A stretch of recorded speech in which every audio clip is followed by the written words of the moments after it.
All right. I see that it is 5:30. And yeah, just wanting to keep an eye on the time here. I'll maybe give folks a few more seconds to start trickling in or to continue trickling in, but otherwise we'll get started within the next few moments here. Vemos que algunas personas todavía están ingresando. Vamos a dar unos cuantos segundos antes de iniciar la reunión.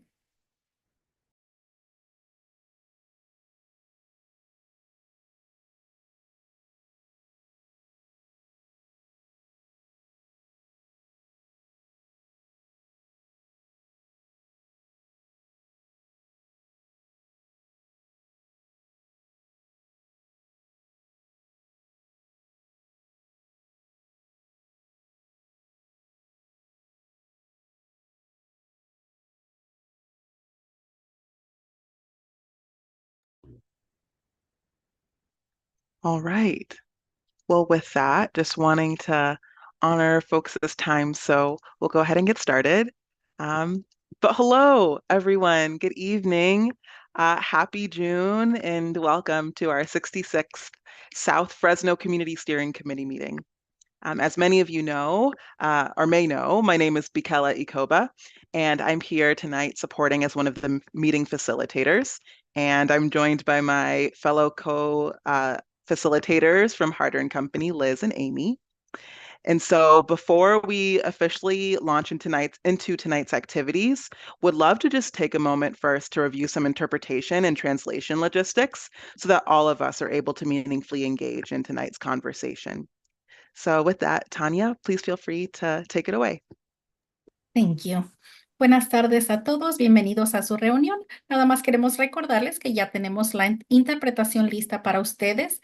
Si ustedes quieren escuchar la reunión en español e ingresaron con una computadora, en la parte de abajo de su menú de Zoom van a ver el icono de un mundo. Por favor, seleccionen ese icono y seleccionen el canal de español. También pueden silenciar el audio original para solo escuchar al intérprete.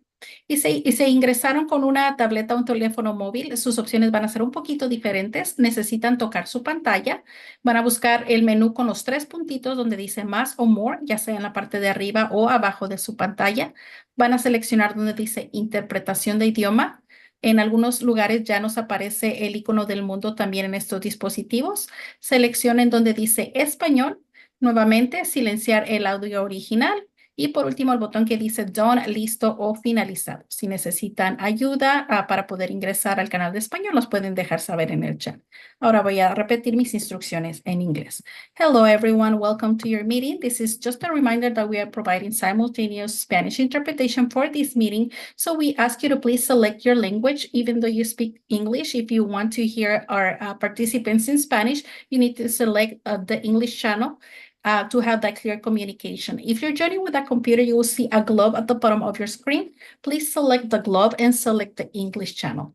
If you're joining with a cell phone or a tablet, your options will be a bit different. You need to tap your screen and find the menu with the three dots, either on top or at the bottom of your screen. Select language interpretation, select English, and select done. If you need any help, please let us know in the chat. Thank you very much. You can add me to the channel. Thank you, Tanya. This is Bikela.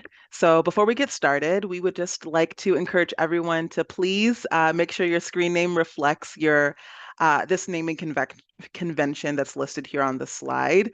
If you're a CSC member, that's CSC in front of your full name. If you're a resident and a CSC member, putting an R in front of your full name. This is an important reminder for us as it helps us track attendance, especially for those of you who are participating in the stipend program. And for every other participant, please use this naming convention that you see on the slide with your first and last names, followed by your organization or agency. So just a few reminders for this virtual setting. We encourage you to please ensure that your mic is on mute unless you are speaking or planning to speak. And if you're calling in by phone, you will need to press that *6 to select the mute or unmute functions. If you have a question or a comment, we encourage you to please raise your hand on Zoom. And if you're calling in by phone, you'll need to press *9 for that feature. And as a reminder, to residents participating in the stipend program, You will need to stay at least 75% of the meeting to be eligible for a stipend. Our meeting officially starts at 5:30, so you would need to stay until around 7 o'clock to be eligible for that. So we'll take a moment to pause there and would just love to check in to see how we're doing in terms of translation, interpretation. Is everything okay on this end? Would it be helpful to speed up, slow down? How are we doing, Linguistica team?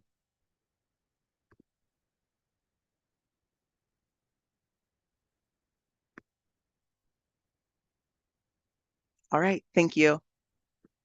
Okay, well, tonight, as per usual, the Harder and Company facilitation team will be, okay, awesome. I see a couple thumbs up. Thank you. As per usual, our Harder and Company facilitation team will be working behind the scenes to take attendance, offer technical assistance, and provide that general support to ensure everyone is able to engage fully in tonight's meeting. If at any point you're having trouble with Zoom, interpretation and translation, or anything else, please feel free to message any one of us and we'll be happy to help with that process.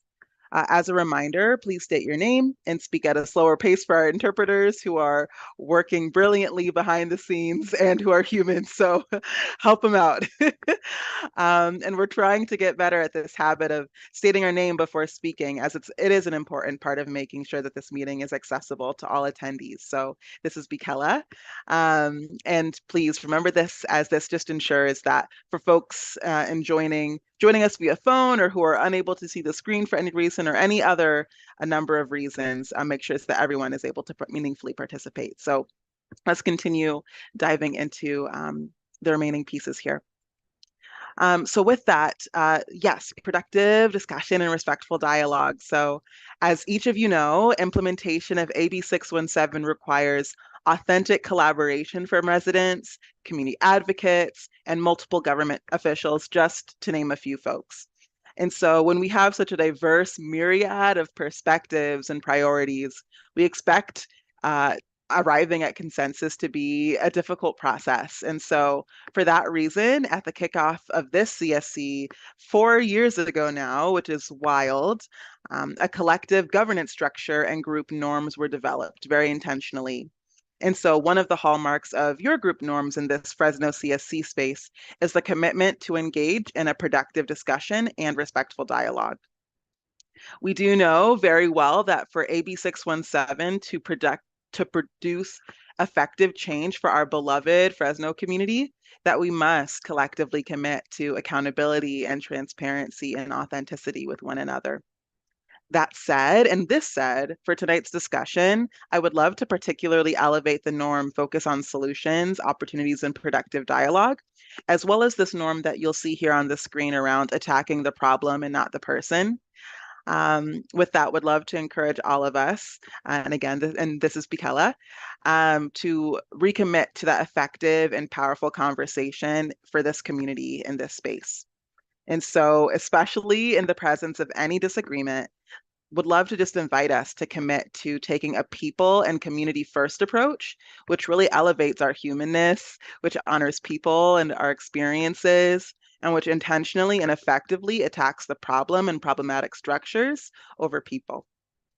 So people, we so encourage you to say what they mean, to say what you mean and to mean what you say so that we can all have that productive dialogue. And so at the end of the day, we are all here to better our beautiful Fresno community. So with that, would love to just take a moment to name how hard many of you have worked to continue building a more inclusive space and process for this shared Fresno CSC space. And so also just want to thank each of you for that and for your continued willingness to show up and to show up for this community in this way. And with that, we'll share that one lesson that we learned and that has been learned regarding the process from our last CSC meeting is that, for example, having small breakout rooms or breakout groups and roundtable discussions is not a productive or useful way to implement this work in this particular space. And so we would love to just follow up and communicate that. As a result, therefore, we will no longer be using such formats like that in the future. And when we talk about SERP updates today, we will be asking for any additional lessons that you've learned from our last meeting. So for now, just planting that seed so you have a little bit of a taste, a little bit of a Fresno, fruit taste of what's coming down later on in our meeting together. So planting that seed now, just so you can be thinking about any recommendations you might have for future meetings. So with that, on this next slide, would just love to briefly cover our agenda for the meeting, which includes welcome and introductions. Welcome, you were introduced. Our action item tracker follow-up, our SERP implementation update, followed by a discussion about the truck reroute study update, standing updates, next steps, and talking about agenda setting, and our final public comment period. So that covers kind of our initial steps for tonight's meeting. And so with that, I would love to invite Ryan from the Air District to provide us with some opening remarks. Thanks, McKellen. I really appreciate you sharing those lessons learned from last meeting. So great to be here tonight with all of you. And I know it's a packed agenda. We got a lot to talk about, and looking forward to hearing the input from the Community Steering Committee members and the members of the public that we have on tonight. Thank you all for being here. Thanks, Ryan. So at this point of the meeting, we typically like to review action items which have emerged from the previous CSC meeting to collectively gain a deeper understanding around the progress which has been made since our last time together. So the purpose of this update is to help really facilitate that transparency and authenticity and accountability for our team and for the AD, as well as to continually and systematically update the action item tracker to ensure that the communities, so you all's requests are being documented and that you're able to stay informed on the progress that's been made towards implementing your suggestions. And so, as a reminder, at the end of every meeting, we do share new action items which have emerged throughout that meeting. And we encourage you just to add any action items that we may miss that should be tracked as well. So, as Nancy provides updates this evening, please feel free to ask for clarification. And any items that need follow-up will be noted and then addressed at a future meeting. So I'll also plan to attune to our Zoom chat during this time in case any of you would like to share any comments or questions via Zoom as well. So with that, please feel free to take it away whenever you're ready, Nancy. And this was Bikela. Thank you, Bikela. This is Nancy. I'm happy to be here with everybody once again. Hope everybody's having, hopefully everybody's ready. Get your cup of tea, cup of water, whatever you want, a refreshment. And let's get into these action items. I'm going to go ahead and share my screen.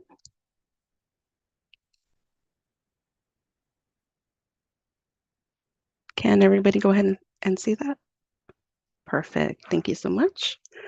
All right, so we're just going to jump into these action items. We do have a packed agenda today, and I want to be mindful of our time today because we do have the City of Fresno with us today to bring forth some important updates. So we will begin with the in progress action items. And so these are going to be from the in-person May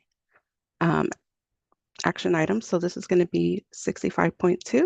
And so this is pertaining to the residential lawn and garden measure. And then so a lot of you wanted to see if we can include other additional equipment.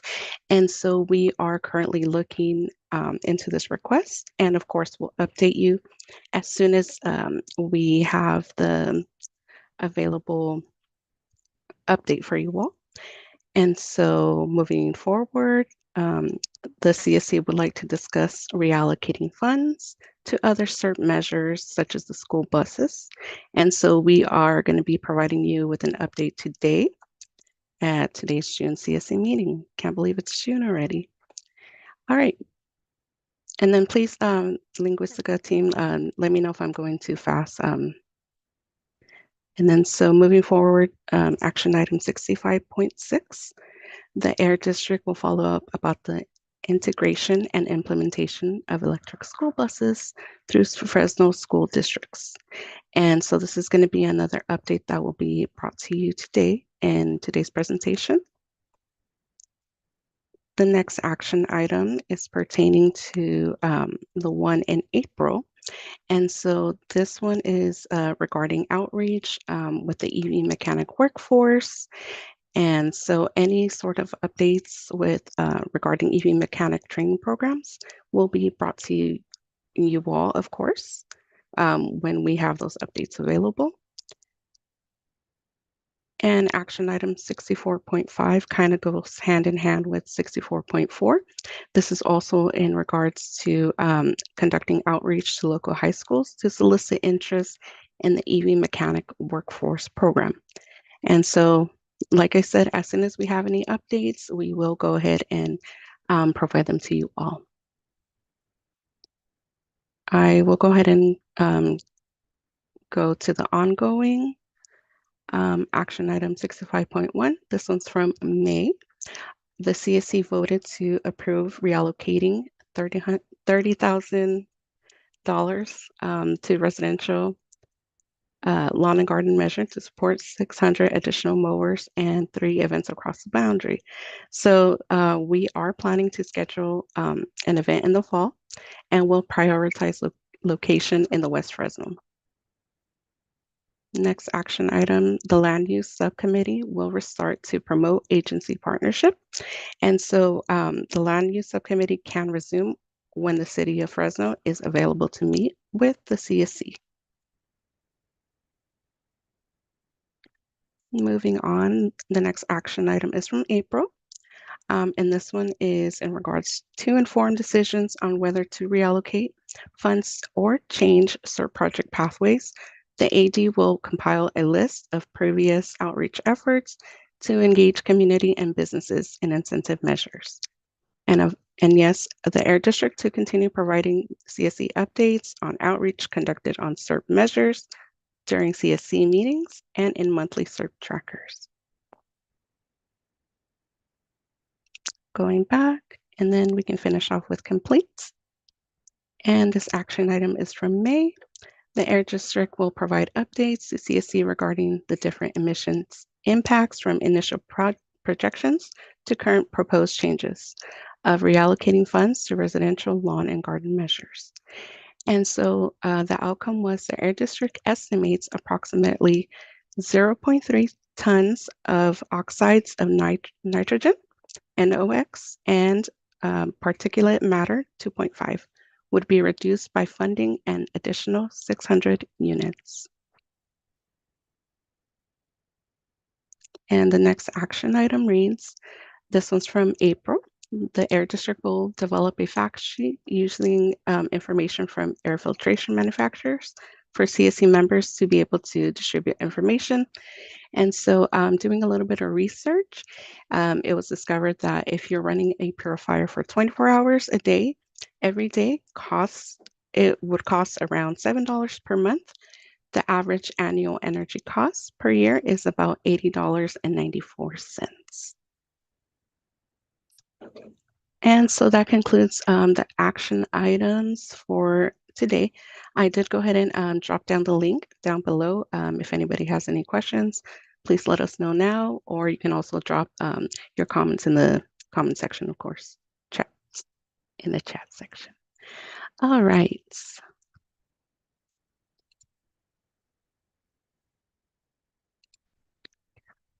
All right, I'll go ahead and stop sharing.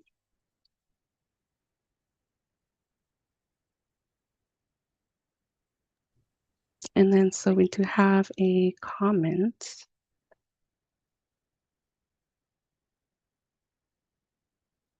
What is the time frame for the city's availability to meet with CSC? Since this has been an active question and interest from members regarding the Land Use Subcommittee. Ryan, would you like to add to that?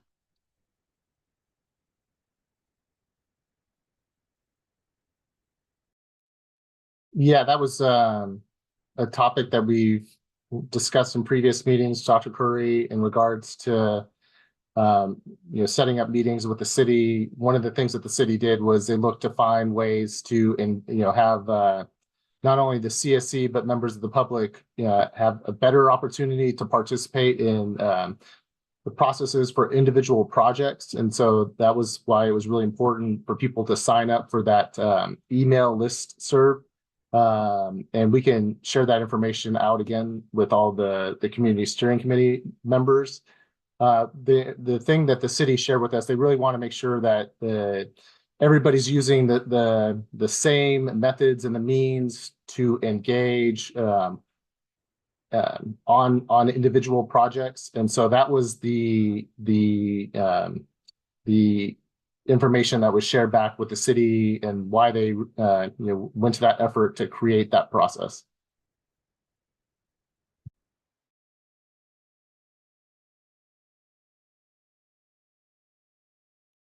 Yeah, thank you for that response. I do feel that we have been talking about the land use subcommittee for many, many meetings, and there hasn't seemingly been any movement. And so even if there's a tool for us to sign up and engage, the overwhelming issue has been that zoning changes or is requested to be changed, that entities are placed in places where we think they are creating more pollution burden than eliminating it. And so the request has been that there be a authentic way to engage with the community and with the CSC members so that we could eliminate this last minute hearing of challenges with land use. And so again, this has been a topic from the very beginning, and it hasn't seemed to move very far. And so if there's a different process or another way to make the process more efficient, I think that would be helpful for us all. But there continues to be this issue around land use, and I don't see that is going away at any time soon.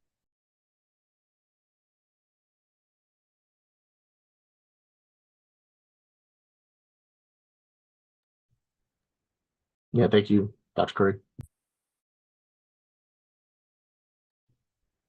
Thank you, Dr. Curry, for elevating this for us.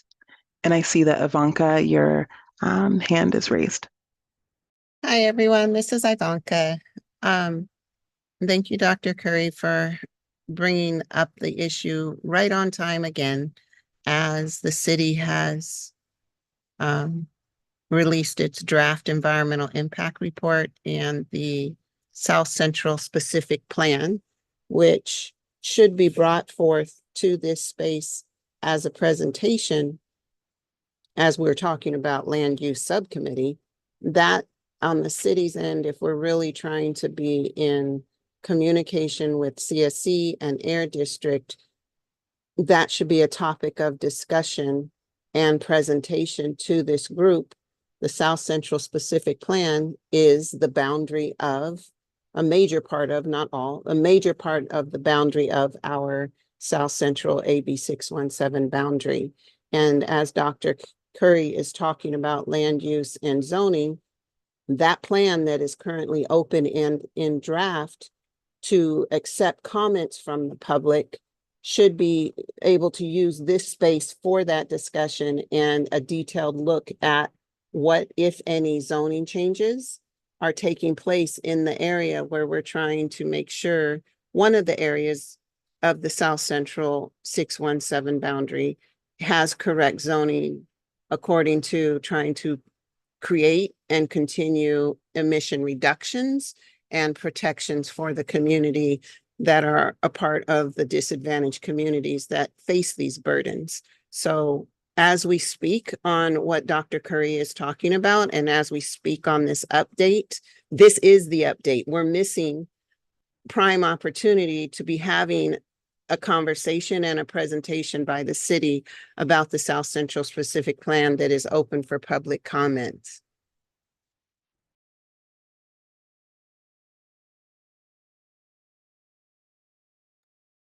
Yeah, we'll add that as a definite action item, Ivanka. So basically requesting the city provide a presentation in regards to the draft environmental impact report that was recently released for the South Central specific plan. Yeah, and the second action item would be the Air District should also be reviewing it on behalf of the AB 617 community too, and putting in their own comments. Okay, we got that down, and we are reviewing it right now. Thank you.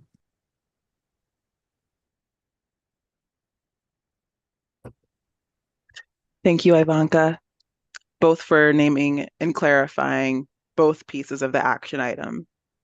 We appreciate that. Also, I'm apologize. I completely mispronounced your name. So thank you for, your patience with me in that too. Yeah, would love to hear what other questions, concerns are coming up for each of you, any of you.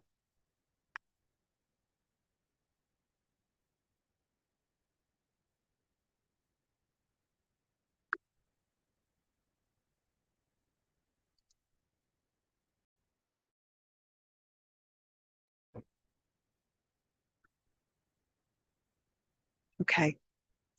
I don't see any comments in the chat at this time or any other hands raised.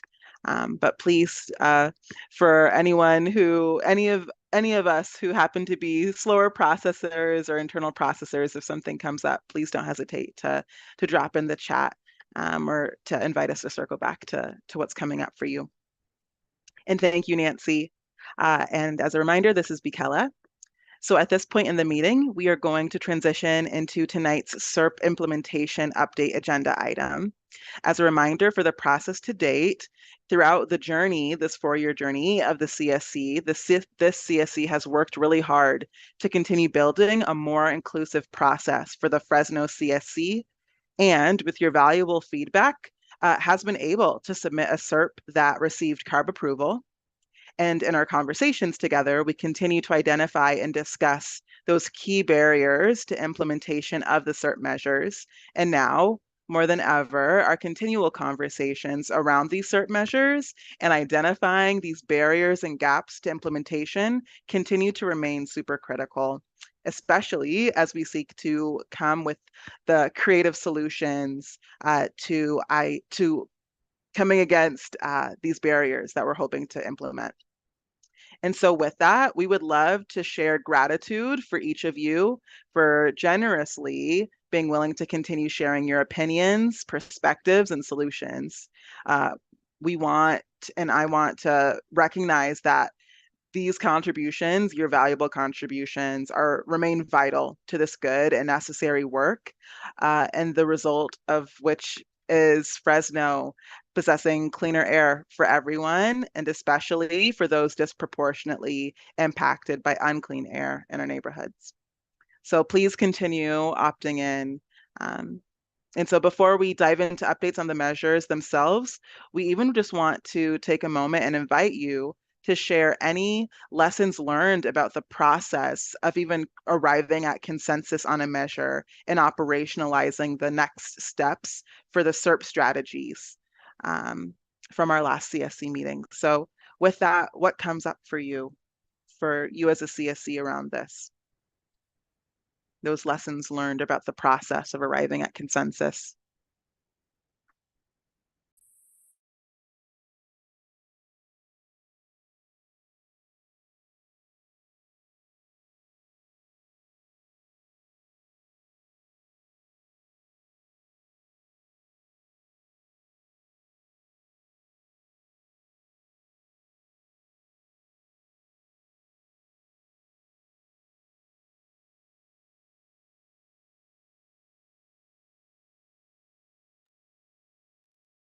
Hey everyone, this is Ryan. I just want to elevate kind of the lesson learned that Michaela shared at the beginning of the meeting. And we have and we try to design the meetings to try to get full participation by all the community steering committee members, and using things that worked maybe in other committees, but it's just a good reminder to all of us that what works in one place doesn't work in all. And so we just always need to be mindful and aware of that, and be willing to make changes to suit the specific community steering committee. So that's I felt like that was a very valuable lesson from the last meeting.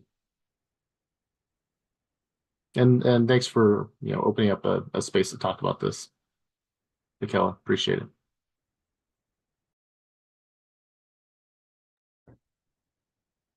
Yes, of course. Yeah.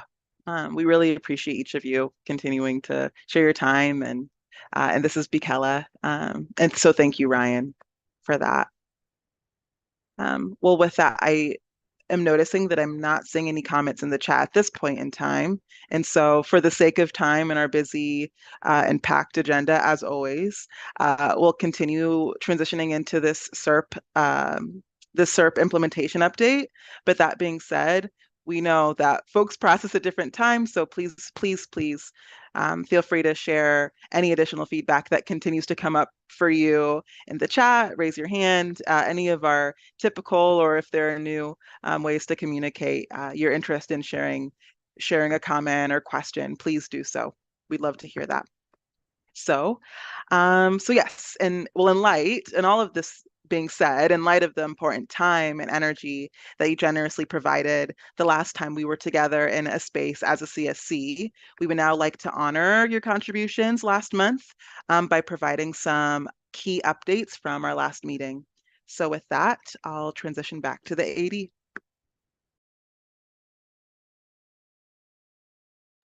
Thanks, Michaela. This is Ryan Hayashi with the Air District again, and I'm going to pull up the presentation and share it at this point.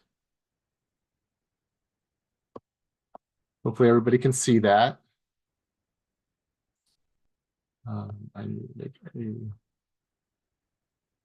So yeah, we're going to provide everybody just kind of updates where we're at with the material or information that was shared at last meeting and the important feedback that we got and some next steps that are going to happen as a result of that.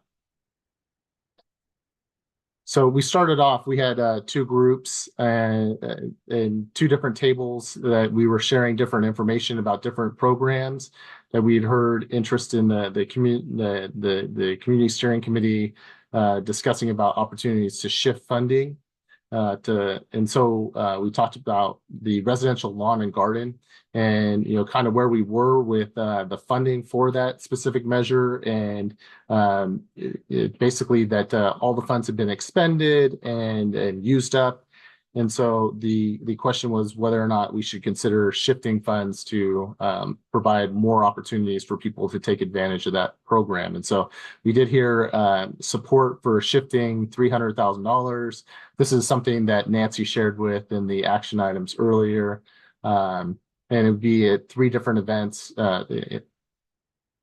across the boundary, starting with one in the fall and prioritizing having that in West Fresno. So different area from where the previous events have been at the recommendation of the Community Steering Committee. Are there any questions about that?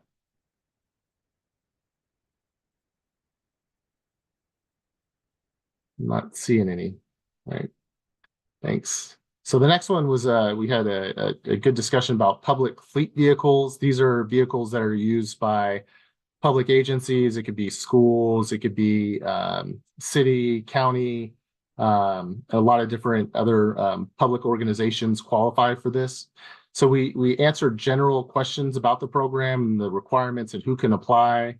The feedback that we got from the CSC was recommended prioritizing organizations that serve communities such as nonprofits and community-based organizations. And so we made a commitment to look into how to do that. So some of the things that we've done, one of the big things that we heard from people was like finding a way, like one of the organizations that was highlighted in those discussions was the Fresno Economic Opportunity Commission, because they do so much work, especially down in the South Central area. And so we did reach out to them and they shared with us that they would definitely be interested in applying. And so what we're doing right now is trying to gauge how much they would be able to take advantage and how this program could work for them. And So we're currently working on that portion of it with them. One good thing we did find is that a few years ago, the district actually made an adjustment to the guidelines for the program, because before this Fresno EOC wouldn't qualify under the program, but with the change that our organization made a few years ago, they now do. And so we're working with them to kind of understand how much vehicles they can and how much funding they can use for this program. So that's very good, exciting news. Hopefully we can work with them to quickly make some informed decisions on that.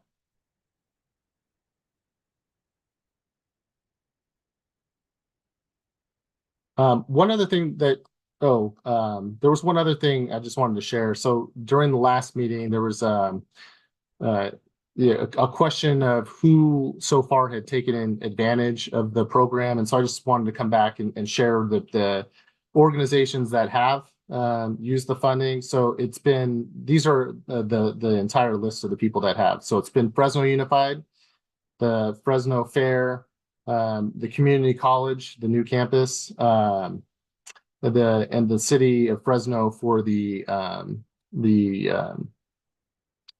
transit. They have a few vehicles in the bus, the people that oversee the transportation and buses, and they were the ones that took advantage.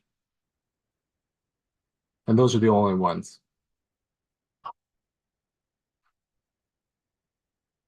So one thing we did talk about, and getting to the point of opportunities for getting emission reductions from this program. It was something that we've heard from several community steering committee members about how can we get larger emission reductions from the different programs. And so it really caused us to think, okay, how can we do this? And so we had mentioned fire trucks. And so we did speak with the city of Fresno in regards to this. And so there are 3 stations that have really old engines that they are extensively using in the community. And just in general, the replacement of a fire truck can get you anywhere from 2 to 6 tons of emissions reduction. So it's a lot by replacing one of these because the engines in these tend to be really old. The older technology tends to last for a really long time if you maintain it, but with that, you also have a lot of emissions. And so there were three fire stations. One is on Fresno and E Street, so that's Station 3, and it's right next to Chancey Park, just to give people an idea where that one's at. The other one is Station 4, which is on First and Tulare. And then the last one is Station 7 off Cherry and Jensen Avenues. And so, we think this may be a good opportunity to get, pretty sizable emission reductions if we were to look to, work with the city of Fresno to replace those. But definitely wanted to hear CSC member feedback on that.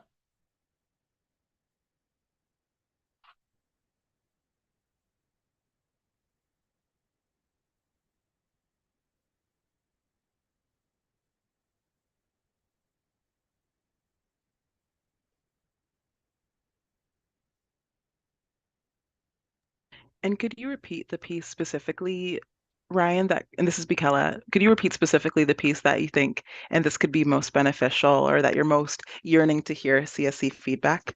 Yeah, I'm really interested to see if that's something that the CSC is interested in supporting, the working with the city of Fresno to get rid of old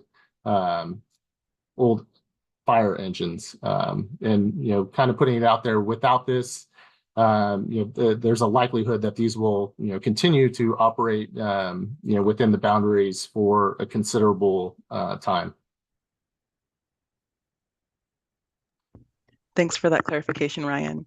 Ivanka, I see your hand is raised. Go for it. Thank you. This is Ivanka. Can you remind me which reallocation is this coming from? Is it from the Which allocation is this coming from that we reallocated from? Yeah, so we wouldn't look to reallocate. It would come from the public fleet.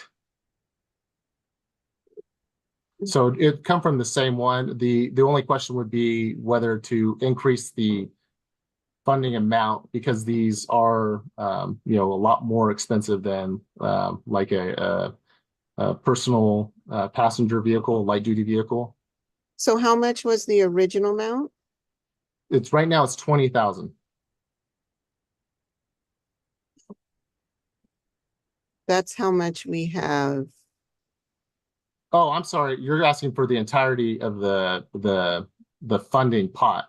Yeah, Sorry, yeah. Ivanka, I didn't understand that. That is $8 million. And this is coming from the reallocation from, was this one of the, I don't have it up in front of me and I can't find our original measures. Is Mhm. this the one that is, we originally had 8 million for public fleet? Or was this one of the buckets that was reallocated from our engine? Yeah, so this Some of was the original pot. It's Okay, not, it is the it would original. not be, yes. And how much of that do we have left out of that 8 million? I'm looking to Nancy. I can't pull up the list. I'm just wondering, like, when we're talking about engine, It's a lot. they're It's a expensive. lot of funding still left in this category, and Uh-huh.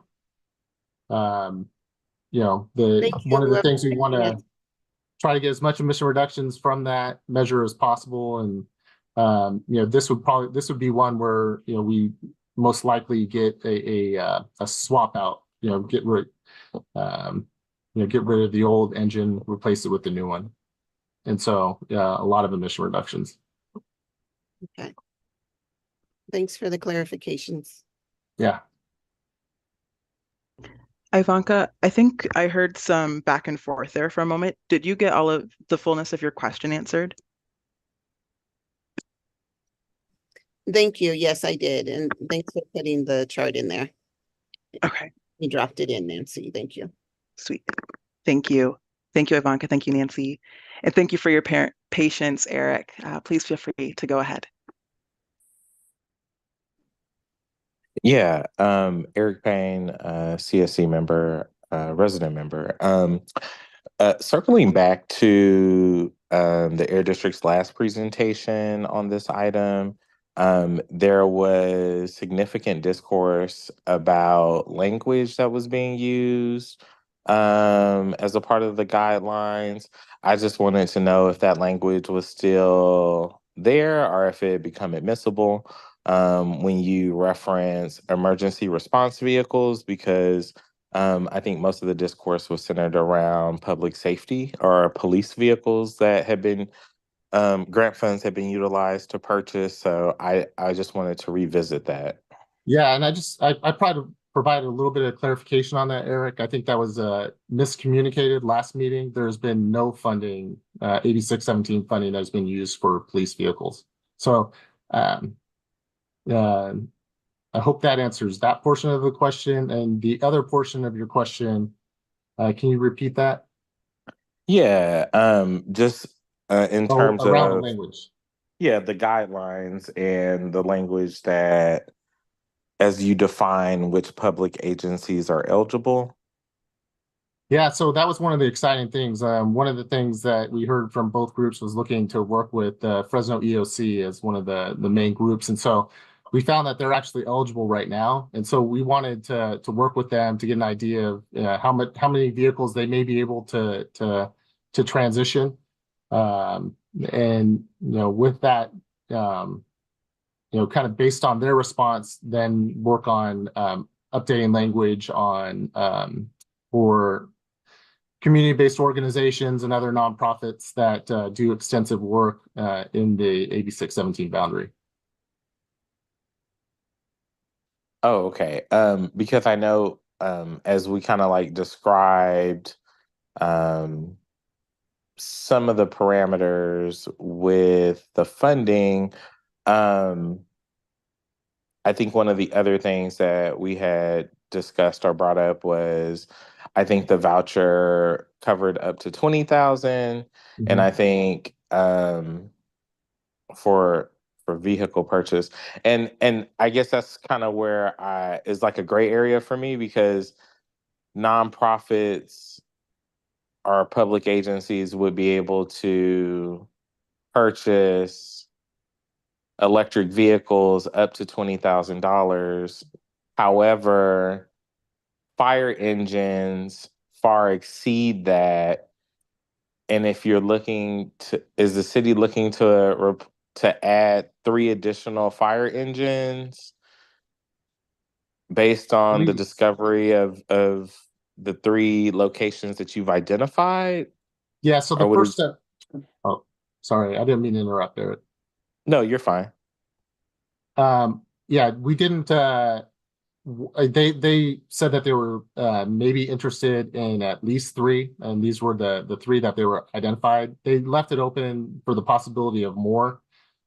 We didn't get into the amounts that would be needed. We wanted to have this discussion with you first, just to see whether there was interest and support from the community steering committee members to, have those additional conversations. Mm-hmm. Okay. I think I think at the end of the day, I think how you roll out the program and the language that you use is going to be dependent on how supportive we are. I think like this is very like 30,000 foot level, like staff recommendation or I guess direction that you're seeking without really knowing. I think as a member of the steering committee, without really knowing how the program is going to work. Okay. So if like, for example, Eric, on this topic for like limiting it to just fire engines, I think for this, we'd probably try to be really specific, increasing the amount. If we were to provide the language that would be used, to alter the current program plan for it and include the dollar amount and share that with the steering committee and try to get that feedback from everybody. Is that what you were thinking? I mean, Yeah, is that the level of information that you and the rest of the committee would help them to weigh in positively or negatively?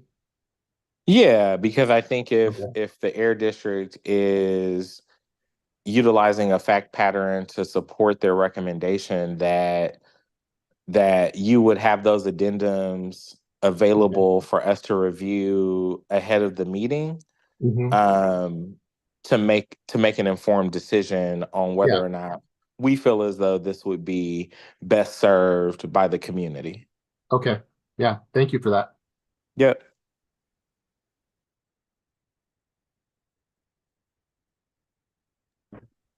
Thank you, Eric, for that question. Thank you, Ryan. And with that, I saw a comment in the chat, a question in the chat from Dr. Curry a few minutes ago saying, how far would $8 million go towards replacing emergency response vehicles from the fire stations 3, 4, and 7? Yeah. I don't, and I know we have, they're usually several $100,000, and typically we don't pay, we wouldn't pay a full amount on that. And so it'd be some portion of that. But I think, following the guidance that we got from Eric, I think, we would provide that, maybe specifics. It would definitely be a situation where the city would, be expected to also contribute.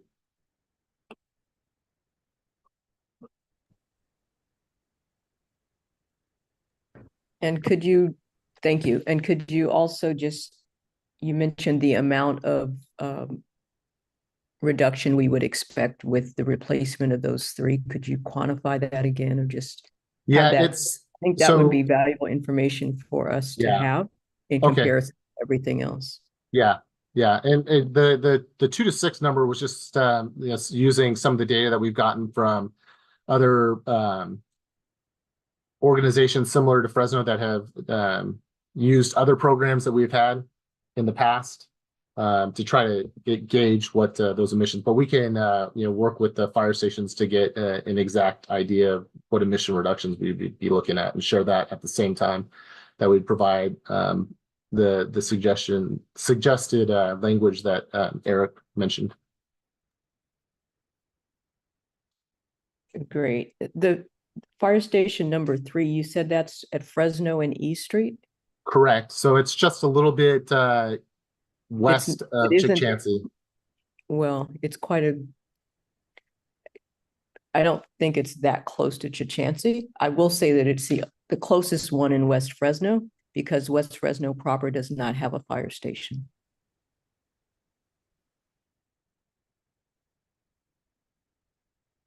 Thanks, Dr. Curry.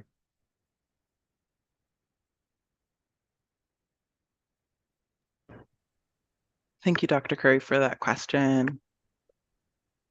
And thanks, Ryan. Ivanka, I see your hand is raised. Thank you for your patience. And thank you, Dr. Curry, for your patience while we got to you too. Go ahead. Thank you. I agree with, I just want to state that I agree with Eric, and I think more information, more details as we're trying to make suggestions and changes definitely must come to the CSC before it's really a committed thing that we're moving forward. So I don't really know for sure how it's being communicated out to EOC or the fire stations or anyone else as we're looking, to implement a program. I just want to make sure that it's very much brought back to us before any of these applicants are really thinking that that money is something coming their way. Okay. Thanks.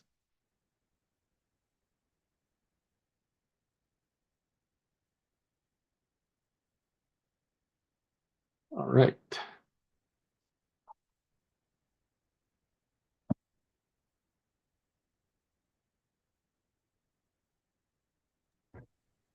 Okay. With that, one of the other things that was discussed, and there was some concern that was shared by some of the resident CSC members in regards to the number of electric school buses that the city of Fresno was looking to transition. And so just a few notes. So the Fresno Unified is replacing 6 of their dirtiest and oldest school buses in the community boundary. The exciting news is those are actually being built right now, and hopefully those are ready for the start of the school year. The buses that are replaced are for Fresno, and what the information that they showed, they're going to be using them to help them test the technology and plan for further electrification of their fleet, including any additional infrastructure needs that they may have. And so at this time, they shared with us they weren't looking to transition anymore.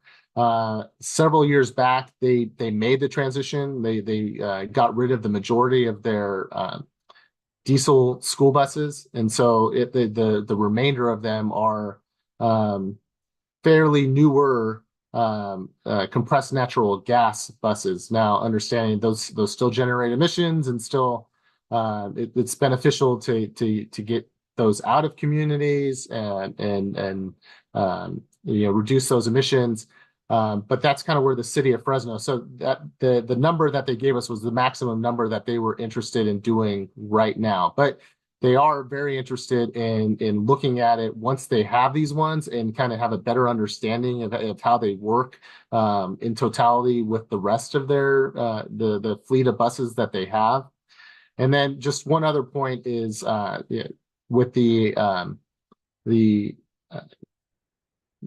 federal funding that's out there right now, and some of the state funding that's what is hopefully still around. There's a lot of money that was still available for helping school districts transition electric fleets, in addition to the AB 617 funding. I see, Ivanka, you have your hand up. Maybe I didn't quite understand that, but of those 6 buses that you're referring to, are you saying that that's the maximum amount that the Fresno Unified is looking to replace or has in process of replacing as of They that are. vehicle? Yes, they are in the process. So they've already submitted applications. They've identified the buses that they're going to get rid of, and they're the dirtiest Yeah. ones that they have in their fleet. Okay. And And getting so rid of those ones. are those 6 already being done without 617 funding, or that was including 617 funding? That was with 617 funding. Okay, and so then the next question is, of those 6 buses that are in progress, are all 6 of those buses going to be within the 617 boundaries?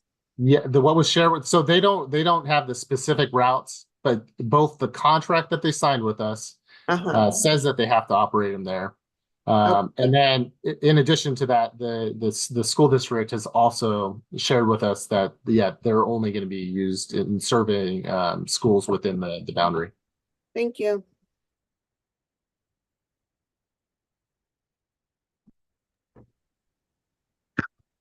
Thank you, Ivanka.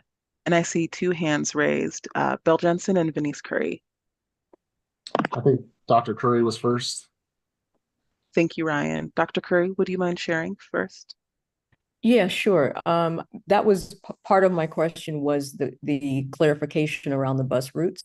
And when you say the 6 that are the oldest and the dirtiest, I don't know what that means in terms of where they're currently, what their routes look like, but I would want assurance that it isn't running from north to south, so that those buses that are impacting our kids because of the cumulative burden they already bear, that those would be within the AB 617 boundary, and that seems like would be a requirement and not optional.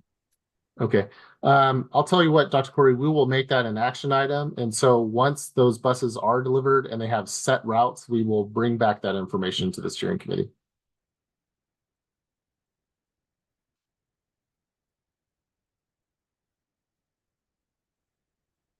And I apologize for my cat jumping in front of my screen. Hello, Ryan Scott. This is Michaela. Thank you. Thank you for that question, Dr. Curry. And thank you, Ryan, for elevating that as an action item for us. We'll be sure to and are indicating that as an action item at this time. And thanks for your patience, Bill. Please feel free to go whenever you're ready. Yes, Bill Johnson, CSC member. I was just had a question. Dr. Curry had mentioned that West Fresno didn't have a fire station, and I was curious if the $6 million, if there was a fire station needed, could we add a fire station with the brand new $6 million buses, or is that not needed in the West Fresno area? So in addition, in other words, add brand new $6 million buses, instead of replacing the ones that are kind of outside of the area, with a whole fire station in the West Fresno area. I don't know if it's needed or not. I just thought I'd bring that up. That's all.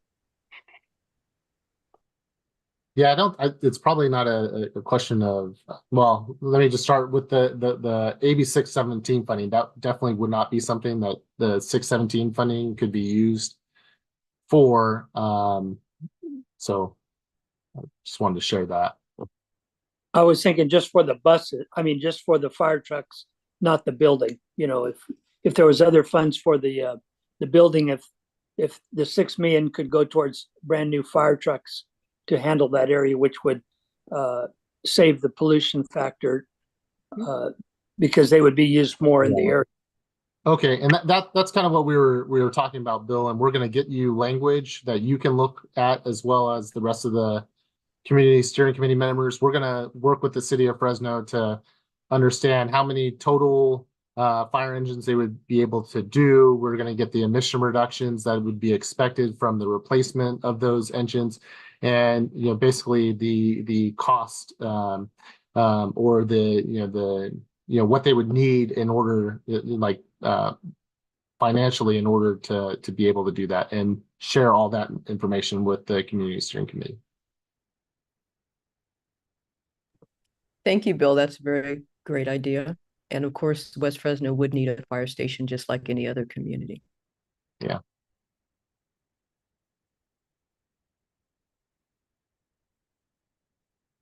All right. The last is an exciting piece of news, and we're excited for you to, like, those of you resident members that have a vehicle that qualifies and have an interest and ability to participate in this. This is the passenger vehicle repair and replace programs. Those are open. And so people can start submitting applications, but understanding that there are some questions that people may have about the program.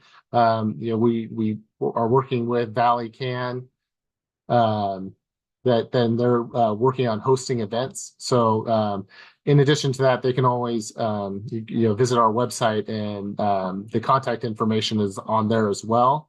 But we found that the in-person events are really, really valuable and important, and we see a lot of attendance, for this. So both, so we have the vehicle repair. That's where we do the in-person events.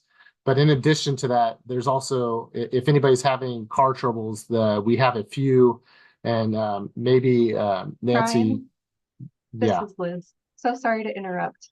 Could you change the slide? I think we're still on public fleet vehicles.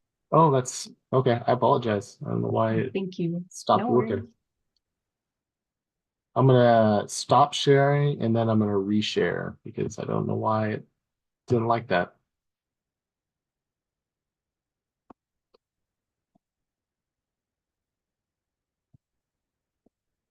Does everybody see the passenger vehicle repair and replace slide now? Okay, Yes, perfect. thank you. So the passenger vehicle repair, there's two options for that one. There will be an in-person event in Fresno, most likely the fairgrounds, because it has the biggest area, and we've been able to successfully do those in the past. And this would be for AB 617 residents to come and get their vehicles checked, and if they have any issues with it, they can get a voucher for repair. Now, if you're having current problems with your car, you don't have to wait for that event. You can go on our website, and there's a link to a listing of providers that actually will do a check on vehicles and figure out if it passes or not. And then they would also be able to give you that voucher. So that's exciting. And then the other one I was talking about was the vehicle replace, which is for vehicles that are 2006 and older, and it allows you to replace that vehicle with a plug-in hybrid or an electric vehicle. We just had an event in another AB 617 community, Arvin, yesterday, and there were 66 residents that showed up, and a lot of good questions. We see a lot of people that attend those events actually follow through and go through it. So, we're excited to continue to provide updates on this. The first event is going to be at Mountain Mike's Pizza on East Kings Canyon Road on June 25th, and that'll run from 5:30 to 7:30. And so please, if you know anybody that needs that help, needs that assistance, is looking to replace their vehicle, please share this information. We also have shared this out in emails, and we'll continue to provide this information out to the steering committee members to share it out with more their neighbors, their friends, their family, anybody they know. Thanks, Ryan. This is Bikela. I just want to interrupt you super quick just to elevate Lilia's question before we get too far. I didn't see it. No problem. Yes, the comment said, Lilia would like to know if organizations like Familias and Acción could get a new truck through this measure. Does it have to be a replacement? It does for this. Yes, it has to be a replacement. I will have to look at organizationally. I think if anybody owns the vehicle and they live within the boundaries, I think it would qualify. But we will look into that, Lilia, and we will call you and speak to you, or we may work with Valley Can to reach out and speak to you directly.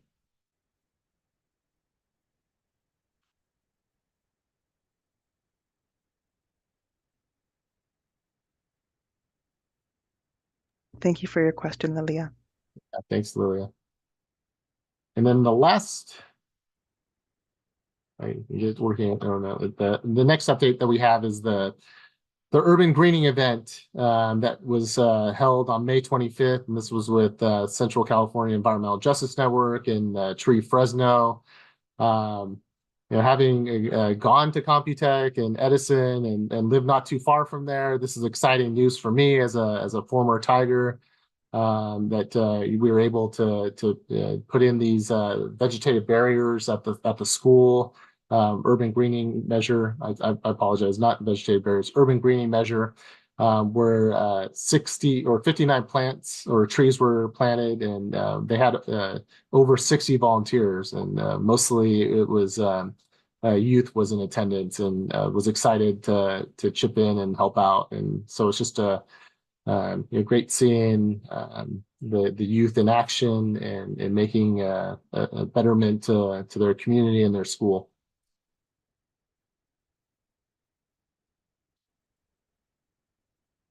And at this point, I will turn this over to Zong. I see that she's on to talk about our community outreach events that we've done recently. Thanks, Ryan. Good evening, everyone. This is On with the Valley Air District. Just want to share a couple of the events that we've been going out to in the community. On June 1st, we were out at Ving Pao during their Southeast Asian Family Conference and distributed some air purifiers. And it's exciting to see a lot of the families out there, and also signed up some families who qualify for the Valley-wide program. So that was a nice event. And then on June 3rd and 4th, we went to a couple of locations, the Maxey Parks Community Center and West Fresno Middle School, where we had presentations, air quality presentations with the students with the Sweet Potato Project. And so that was kind of fun. It was exciting to see all the students engaged in the presentation that we had. It's an interactive presentation, so they were able to answer questions, test their knowledge about air quality. So that was a lot of fun. Ryan, next slide, please. And then a couple of events coming up tomorrow and on Monday and Tuesday. We will be at several locations that are part of the Rainbow Housing projects, and so location sites. And so we'll be providing air quality presentations as well as helping residents sign up for the Clean Air Rooms program. And so as long as residents bring their information with their address, then we will help sign them up. So that will be exciting as well. And so if you have any friends, families that are at those locations, please share with them that we will be there. We will be at all the locations between 10 and 11:30. And I believe we will be in the community center or community rooms providing the presentations. And that's pretty much it for right now. If there's any questions, please let me know. If you, again, have any events coming up, please share them with us. Thank you so much. Thank you, Zong. For the sake of time, we'll at this point transition to the next agenda item for the evening. And so with that, I'll transition to Liz. Thank you. This is Liz. Hello, everyone. So at this time, I am happy to transition us to the truck reroute study update agenda item. So in a moment, we will be hearing an update from the city of Fresno on the latest draft of the truck rerouting and implementation strategies report and their community engagement work. I want to acknowledge that we do have some newer CSC members who are part of this group now and a little less familiar with this work. And we also have some CSC members who've been a part of this from the beginning 4 years ago. So just for some context, this was one of the first CERT measures that the South Fresno CSC prioritized 4 years ago, and it has remained a top priority. We want to recognize, again, all of the work that so many of you have done to make this study such an important part of your CERT, which was even a lot of work to get approved by CARB in the beginning because this was so new to the this kind of process.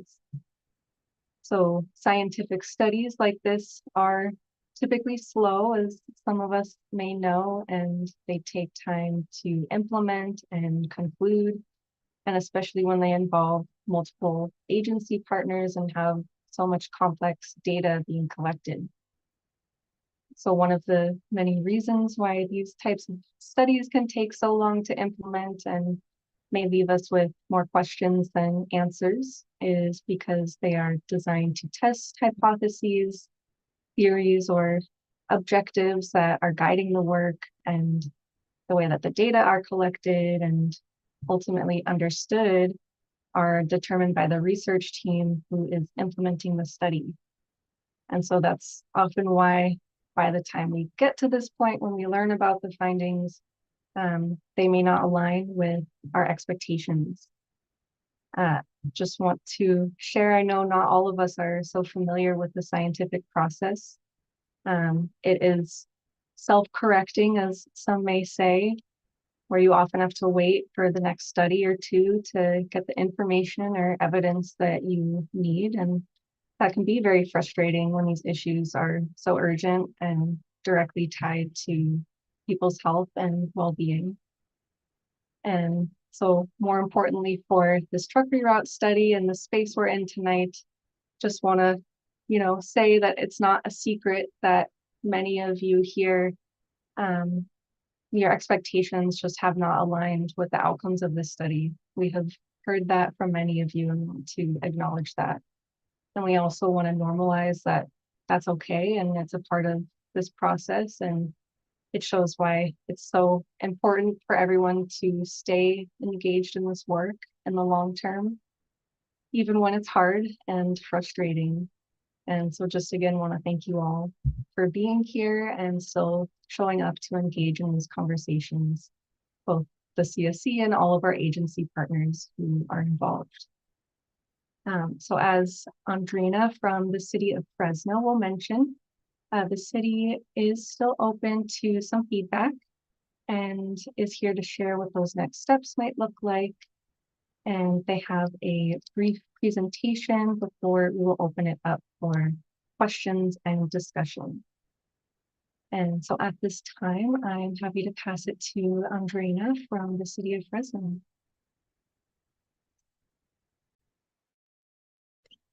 Thank you, Liz. Quick question. Will I be sharing the presentation myself? I believe so, but if you do not, I think maybe Nancy has the slides and might be able to share those. This is Nancy. I went ahead and dropped down the English version of the trucker route study, as well as the Spanish version of the trucker route study. Would you like me to share the English version? Let's see.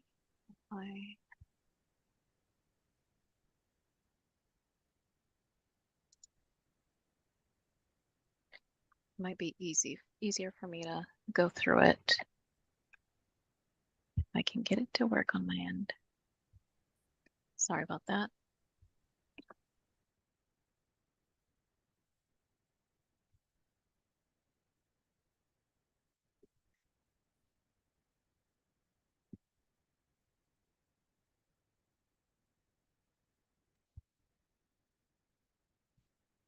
Can you go ahead and share it for me, please?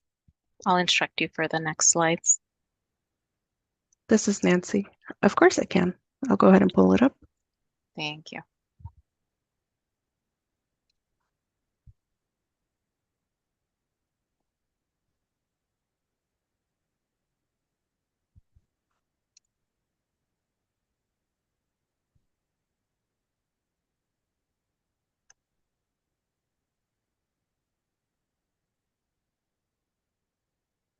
Okay.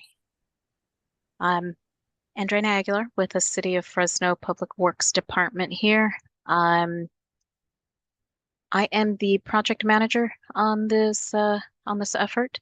As most of you know, this was a partnership between the Air District and City of Fresno to conduct a truck study for the AB 617 area. For those that are new, first of all, welcome. And these efforts have started a while back, but officially this project started in 2022. The city selected a consultant for the truck study itself, and then with the guidance and help of CSC members, it was also recommended for us to conduct a health assessment with the help of a university, in this case, the University of California, Merced. Next slide, please. So the objective of the study was to decrease the impact and improve the truck impacts and improve the community safety in South Central Fresno, while maintaining a productive movement of goods throughout the town, throughout the city, and in this area, which has seen many issues with trucks kind of bypassing through neighborhoods or trucks where they're not supposed to be, or idling in neighborhoods. We wanted to make sure to identify those sensitive receptor areas, such as residential and schools, and try to reanalyze the truck network, the truck route network, to move these routes away from these sensitive receptors. Next slide, please.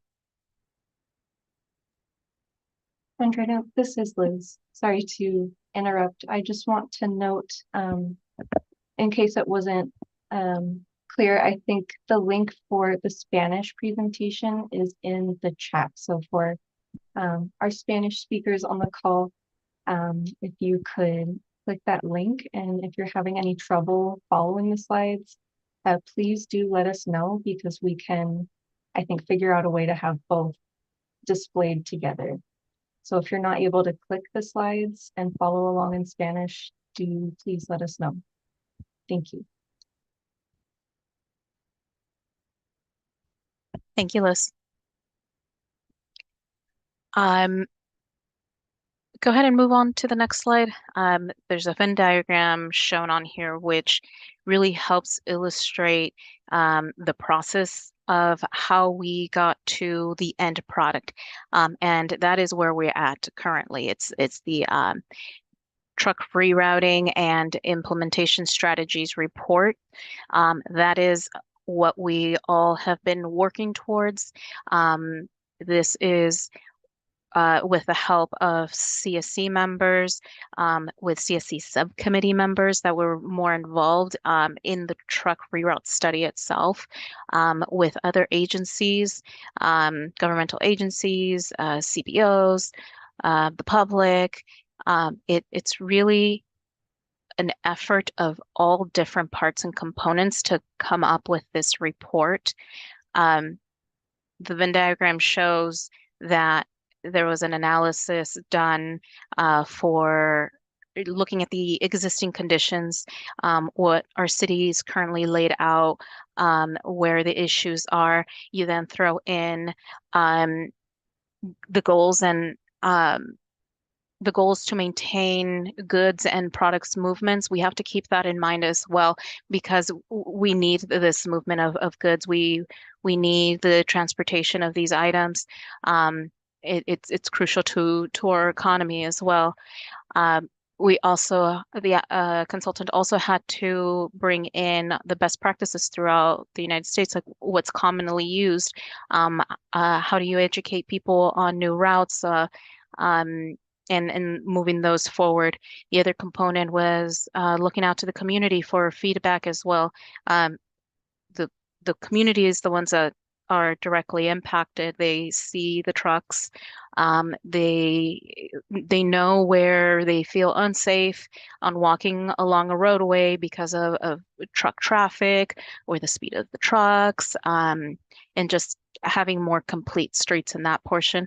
The other element that comes into play as well is the health assessment, is assess AB 617, and provide some recommendations on how we can better accommodate the neighborhood AB 617 in creating some type of, in this case, it turned out to be buffers for the community.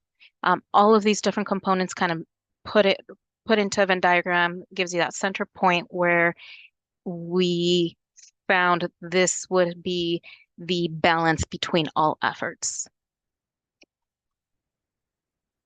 Next slide, please.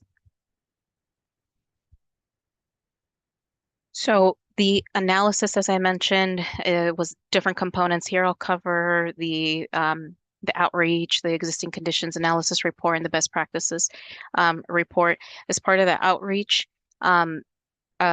plan, what we heard from the CSC members that served on this subcommittee was that we need to really engage with the community and those that live there. One of the recommendations that we heard from CSC members was doing pop-ups. If we were to do pop-ups, to make sure that they weren't at random locations on a random day at a random time, to really find locations where people congregate or are at. And we were successful in identifying two events that we attended as pop-ups, and we had there was a large turnout. We were able to get a lot of information from the public that way. The other thing we heard from the CSC members was to focus on those community centers where people come and congregate and to learn more about projects in their community. We did that during the community meetings, trying our best to find those community centers that were available to us that we could meet. And then we were always encouraged to use like local CBOs and the CSC members that are part of the committee, but also those that are part of the subcommittee who were instrumental in finding these locations and finding adequate times and making those connections. And they've helped also bring awareness to the residents that this truck study was going on. The existing conditions report, that one consisted of a consultant analysis of all the existing plans that are available, have been adopted, that are current, active. And then the bigger part is the the residents' concerns. So we went out to the residents and community events to gather that information from the public, people who live in AB 617, those that work in AB 617, the local businesses. The best practices report is, it covers the safety aspect of our roadways, while a truck route, if a street stays a truck route, how do we make it safe for users to be able to use that route? It covers the environmental impact, community engagement. What's the norm for community engagement, education? How do we involve the public? And it also covers some case studies on different cities throughout California in which these efforts were also similar and what happened there. Next slide, please. And this would be our outreach process. Let's see.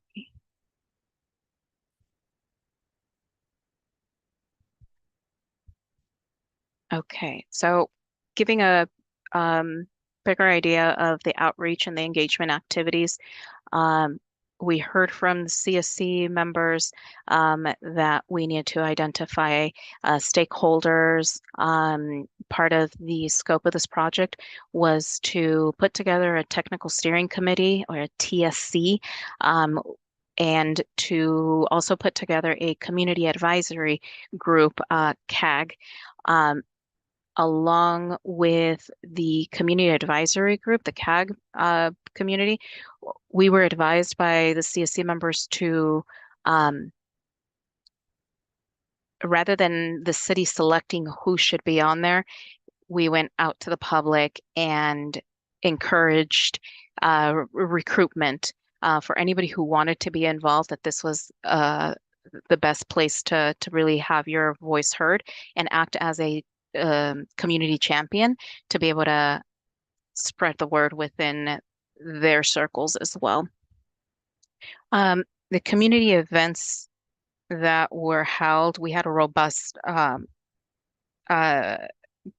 outreach efforts. In January of 2023, that's when we did the community recruitment for the CAG. We had plenty of people apply. It was a team of about 14 individuals who were part of the CAG, and they met regularly throughout the course of the project. They met 6 different times, as did the TSC committee as well. During the outreach plan, it was noted that we needed to do stakeholder interviews, more one-on-one situations. We had a couple of those. We had, I believe, a total of 3 sessions, and we offered virtual and in-person. CSC members really wanted us to provide different options for people to be able to comment. The pop-up events that we went to, or we attended, were the Fiestas Patrias and the Trunk or Treat at Maxi.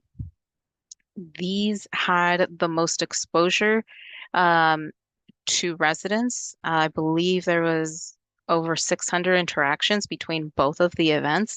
This is where we got the most feedback from the community on the existing conditions of their neighborhoods. Late last year, once the consultant gathered the existing conditions information, then it was time to look at different strategies that could be implemented. So we went back out to the community and heard from them on what type of strategies would be beneficial in your community. We provided options, and residents would select options, and they said, I would like this type of option here. I think this would be nice here. We need more sidewalks here. We need maybe a crosswalk here. I'd feel safer with these improvements. Let's see. And I just noticed there's an error on this slide. So recently we had community meetings, January 2024, not 2023. We attended the community meeting in Malaga. At this meeting, it was brought up to us by residents and CSC subcommittee members that we needed more. We needed more community outreach. We needed to show how the health assessment informed the truck study, and we heard those concerns. We worked with the consultant, and we added a few more meetings, and those were held in May 2024, not 2023. We were asked to hold meetings in Southwest Fresno because Southwest Fresno was the most impacted, or Central Fresno, and we did. We had one of those meetings in Ted Wills Community Center, and we had the second one at Maxiel Parks.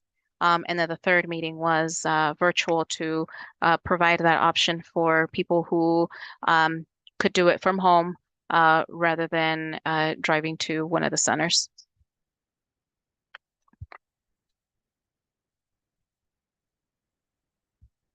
Uh, the next slide, the common feedback. The feedback that we heard back from all of the stakeholder interviews, from the pop-up event, the community meetings, just comments that were submitted to the city. What we heard was that um, there was safety issues for pedestrians and cyclists, bicyclists on these roadways. Um, Truck behavior issues. This could be something like trucks driving too fast along a road. The roadway infrastructure was also a concern that came up with residents. So the conditions of our roadways, potholes with the high speed of a truck going through, they didn't feel safe. The other concern we heard was the community input. Um, we heard this from CSC subcommittee members that we needed to do more input, which we did. We acknowledge that, and more input is good. So we added those 3 meetings to help out with that feedback we received. Health assessment informing the truck study. You'll see that the health study recommendations were key factors into identifying where we could remove truck routes and creating this 1,000-foot buffer around these routes um, to reduce the truck impacts on those residents that live along those corridors. We also heard concerns about truck traffic along Cherry Elementary, near Orange Elementary on Cherry Avenue. And you'll see on our revised proposed map that we hope this resolves those issues there. Online accessibility, which is why we provided in-person meetings and not all on online or virtual. Common concern too is trucks driving through neighborhoods. We hope that through education of the businesses and the drivers, we can reduce that or eliminate that, hopefully through that education, to eliminate the bypass routes that seems to be a problem in the neighborhoods. We also heard concerns through the businesses. Their concerns were around removal of routes that they commonly use in their day-to-day business. Okay, so as I mentioned, the draft truck routing and implementation strategies report. This is what all of the efforts that have been done in the last 2 years. This is where they were all put together to provide this proposal of a network in AB 617 that eliminates many routes. It does propose a few, but those proposed are so that the network works. So next slide.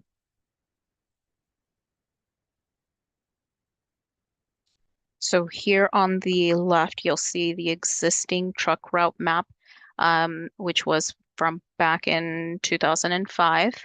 On the left, on the right, you have the proposed truck route map with these efforts that have been done.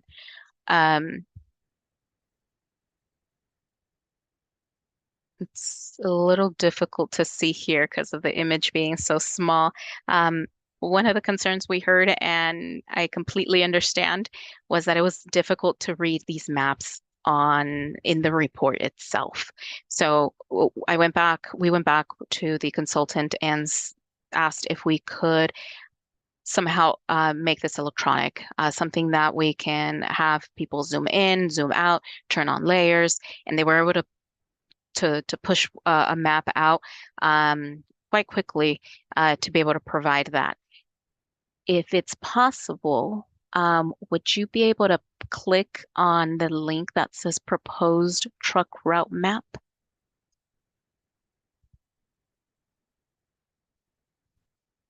That should open. Is it going to be in Spanish and English? The map that was created is in English.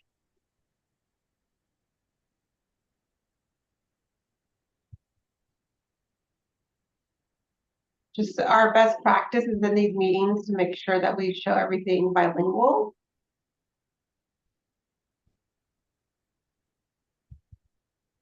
My apologies, it was created just in Spanish. Would you like to not share it? Yeah, unless you want to point to some certain things so that our Spanish speakers can be oriented to what you're showing them.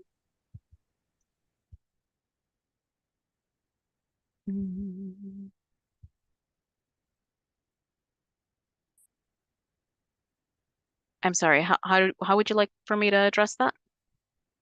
Oh, if there's something that you want us to look at in this map, maybe you can orient us to that so that we can make sure that our translation team translates that to Spanish. Yes, I can do that.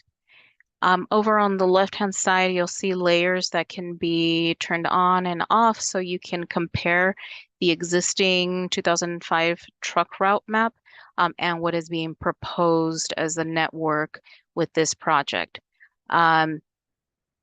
The red pinkish color that you see, those are truck regulated areas. These areas are heavily residential, and the report identifies this area as areas that trucks should not be using as bypass and proposing to eliminate those routes. Would you please turn off the proposed truck regulated areas?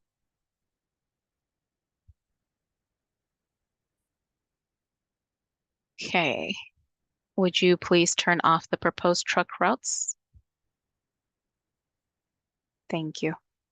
This is the blue lines that you see, light blue and dark blue. Those are the truck routes as they currently exist. Would you please remove or turn off the existing truck routes and turn on the proposed truck routes layer? Proposed truck routes. Thank you. If you look here, a large portion of those truck routes that previously or currently existing are proposed to be removed. Some of those include, let's see, we have California, Jensen, Elm, Walnut, Fruit in Southwest Fresno. And over in the Tower area, we have Olive that's being proposed as a removal. If you look closely, and you'll find some orange segments. Those segments are the segments we have proposed to add with this with these efforts to make the network work for those businesses and those trucks utilizing as well.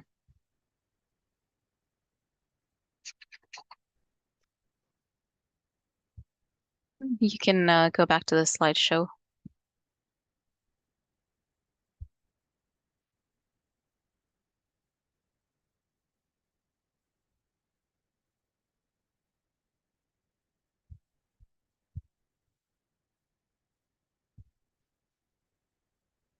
Okay. Next slide, please.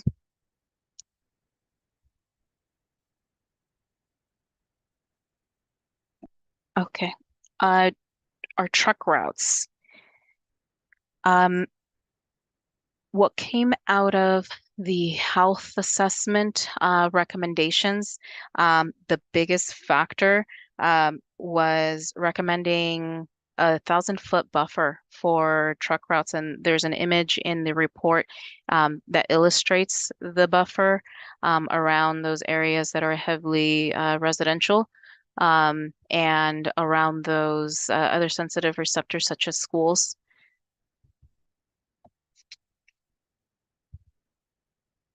This buffer helped identify these truck regulated areas, which then in turn eliminated or removed some of these truck routes, as I previously mentioned on the interactive map. Next slide. So the biggest component of what we hoped with this plan was to remove truck routes where they weren't necessarily needed. The other component as well was to find strategies that would address the concerns that we heard from the public. Many members from the public not only it wasn't only asked that we remove truck routes, but we were asked to improve the experience on those truck routes that would remain. And some of these strategies are listed as a strategies toolkit, which would include truck focus signage, the truck regulated areas, sidewalks where we have sidewalk gaps or non-existing sidewalks, to improve crosswalks, improve bike lanes so that bicyclists feel safer using these routes. Then there's also the non-infrastructure component to it. This is more of the education on which are truck routes, which are not, what to do. Zero emission trucks, which are more statewide efforts. Truck specific GPS systems, which would tell a truck driver which routes they should be using, which roads they should be using. And then there's the implementation of policies, funding opportunities, and prioritization of some of these strategies that the public requested or advised to put in. Andrina? Yep. This is Liz. Sorry to interrupt again. I'm just looking at the time. I know you have quite a few slides left. We are running a little late, and we do have at least one question so far. So I'm wondering, could we maybe pause and get this question answered? Maybe see if any other questions have come up. And yeah. Okay, sounds good. So I see a question from James in the chat. Please elaborate on the buffer zones. For example, rules and regulations regarding operating in the buffer zones.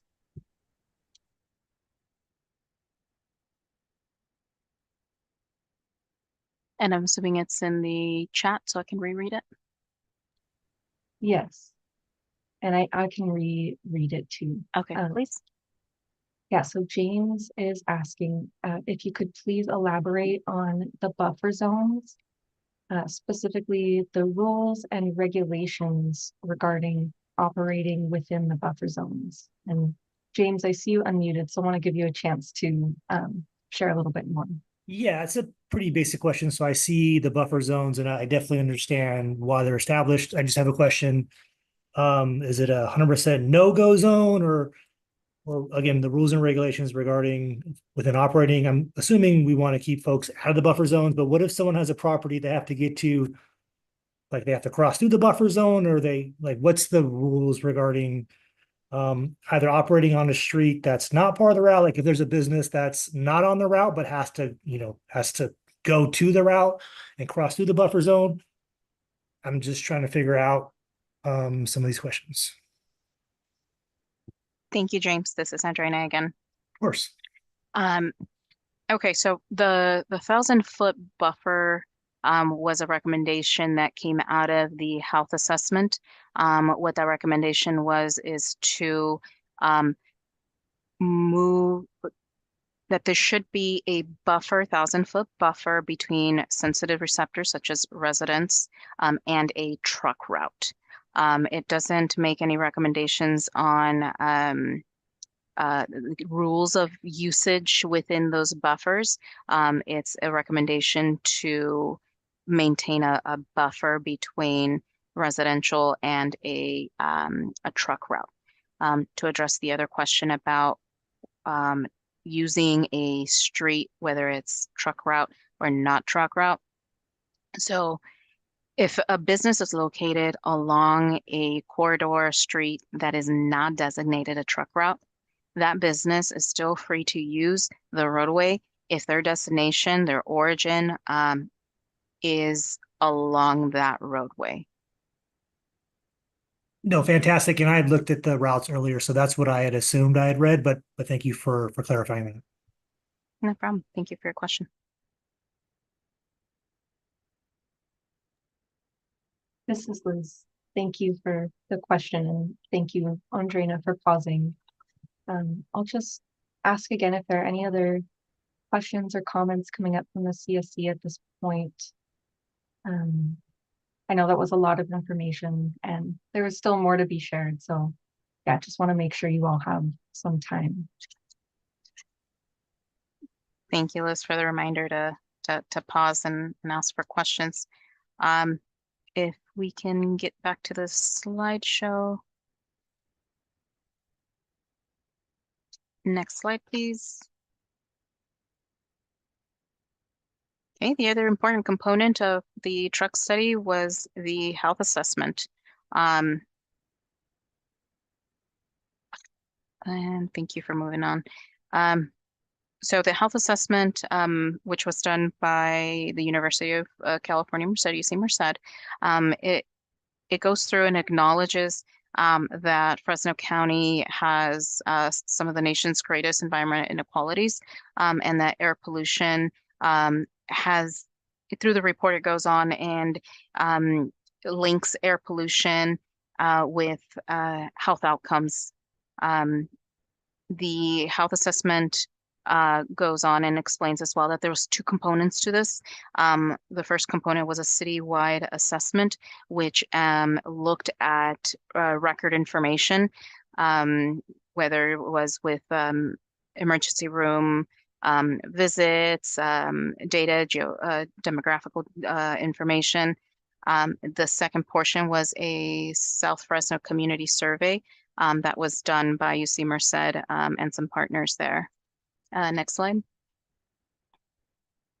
The objectives of the health assessment was to determine the impacts of the proximity of truck routes and on the risk of preterm births and infant mortality between 2009 and 2019. And second, to determine the impact of air pollution exposures on the risk of preterm births, infant mortality, childhood asthma, and cardiovascular diseases between 2011 and 2020. Third, estimate the excess number of preterm births, infant mortality, asthma, and cardiovascular disease cases that potentially attributed to the air pollution in the area. And the fourth was to go out to the community and take survey and understand their environmental concerns for AB 617 for those that actually live in the area. Next slide, please. The key findings that the health assessment found are listed here. They found that in Southwest Fresno, residents on average were more likely to live near a truck route, a major street, or a freeway. And you look at a map and we can see that. It also found that exposure to air pollutants were associated with a higher risk of the health concerns that are listed here as well. It also found that pregnant people who lived within 1,000 feet of a freeway, truck route, major road, had significant higher risk of adverse pregnancy outcomes. It also identified that the preterm births and infant mortality and asthma rates were higher among the residents that lived within the AB 617 community in comparison to those that live outside of the limits of the boundary. They also addressed and explained seasonal effects as well. The effects of PM 2.5 were stronger in the cold seasons, and the ozone effects were stronger in the warm season.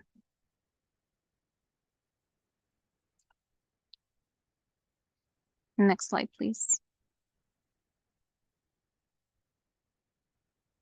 The community health survey, the goal of this was to understand the residents' health and experience related to truck traffic and environmental issues within the AB 617.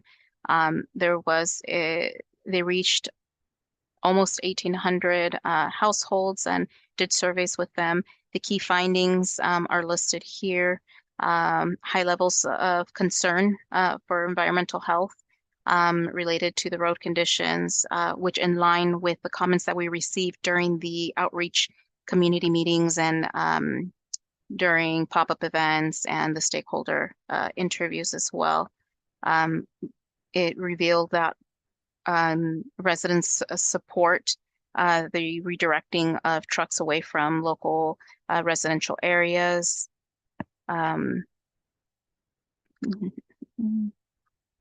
It also, the key finding of about a quarter of reproductive aged women have reported some type of adverse pregnancy outcome. And also identified the 1,000-foot residents who live within 1,000 feet of a truck route or major freeway or road were prevalent to higher chronic health conditions and adverse pregnancy outcomes. Next slide, please. So after the analysis from the health impact assessment that UC Merced did, they made recommendations. These recommendations are listed here. And these recommendations were informed the report that I just presented on as well. This is where the 1,000-foot buffer came in. It came into the recommendations from our consultant to maintain that buffer for residential areas and sensitive receptors such as schools. Another key recommendation that they made was the use of zero-emission commercial trucks was recommended to reduce pollution exposures to reduce pollution exposure. And these efforts align with state recommendations in the upcoming years to go to zero emissions. Next slide, please. So next steps. So then the next step here would be to look through and evaluate and consider all of the comments that we've received from residents, from the local CBOs, from CSC members, and industry as well, business owners, revise our report to incorporate comments, address comments, and ultimately go to City Council as a presentation. This document would ultimately be recommendations to at some point make these changes. One of the first things that would happen would be to revise the truck route map that was previously adopted or approved back in 2005. So moving forward to now show those maps, those routes that have been proposed with the analysis of both the truck study and the health assessment. That'll conclude my presentation, and I'm happy to take questions.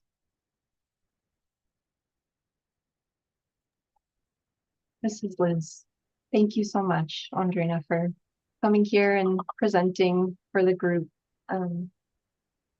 I will pause and see if any folks have questions or comments at this time. Yeah, Ivanka, go ahead. Thanks for the presentation, Andreina. I think my first question actually is, how much time does the CSC have to give input? I think this for the CSC is really the first presentation that we've gotten to see as a whole. So how much time do we have to give input? Because the open comment period for the general public was closed before we have this CSC meeting.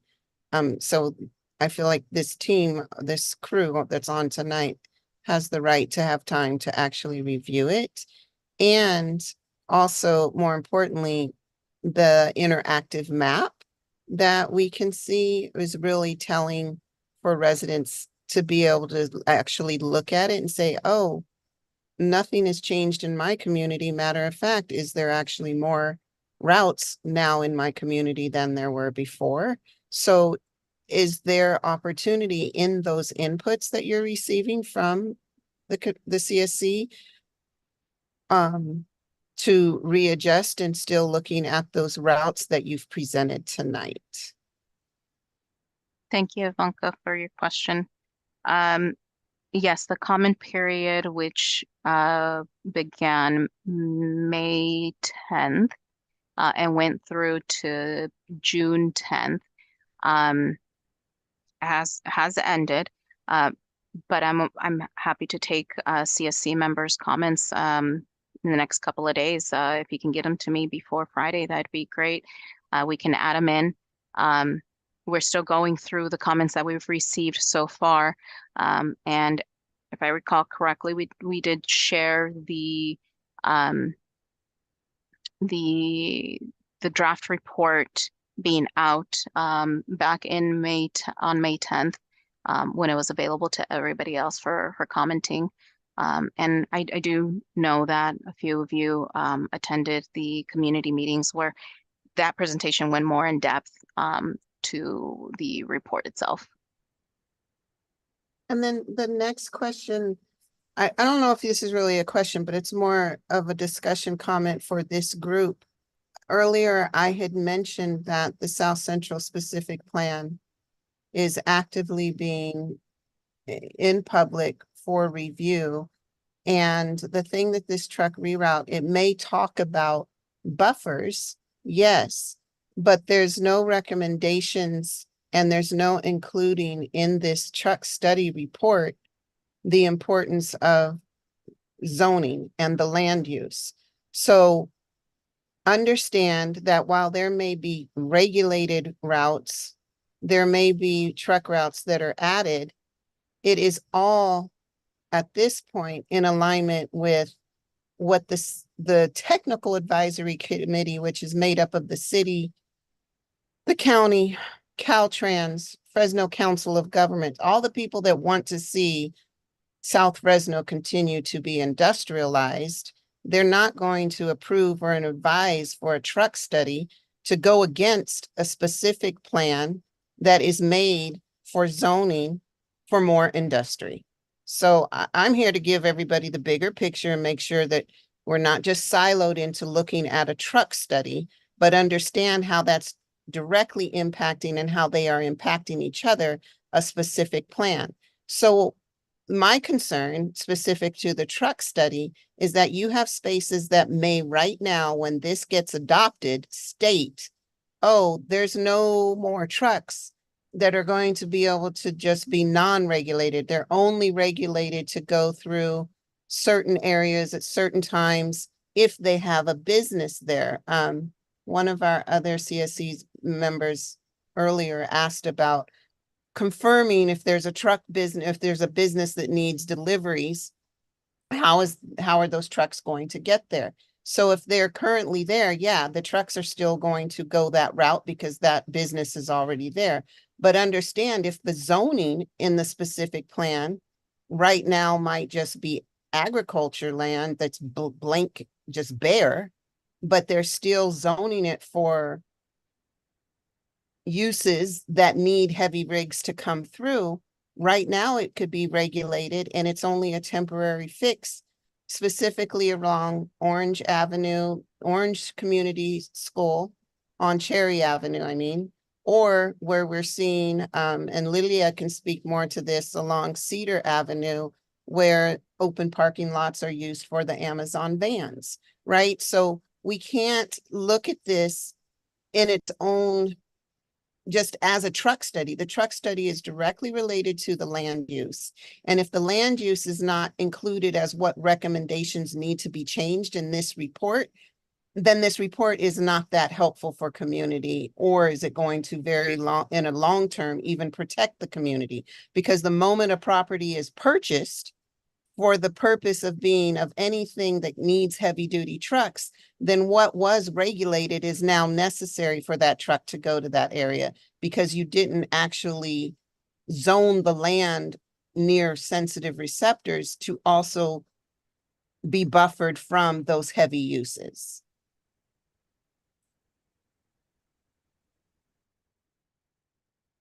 Thank you, Ivanka, for your comment and questions and concerns. I completely understand where you're coming from, but I would like to reiterate that the purpose of this study was to evaluate our truck route network, wasn't to evaluate land use. I do know there are different efforts going on, specifically with the South Central specific plan that's currently out for public review.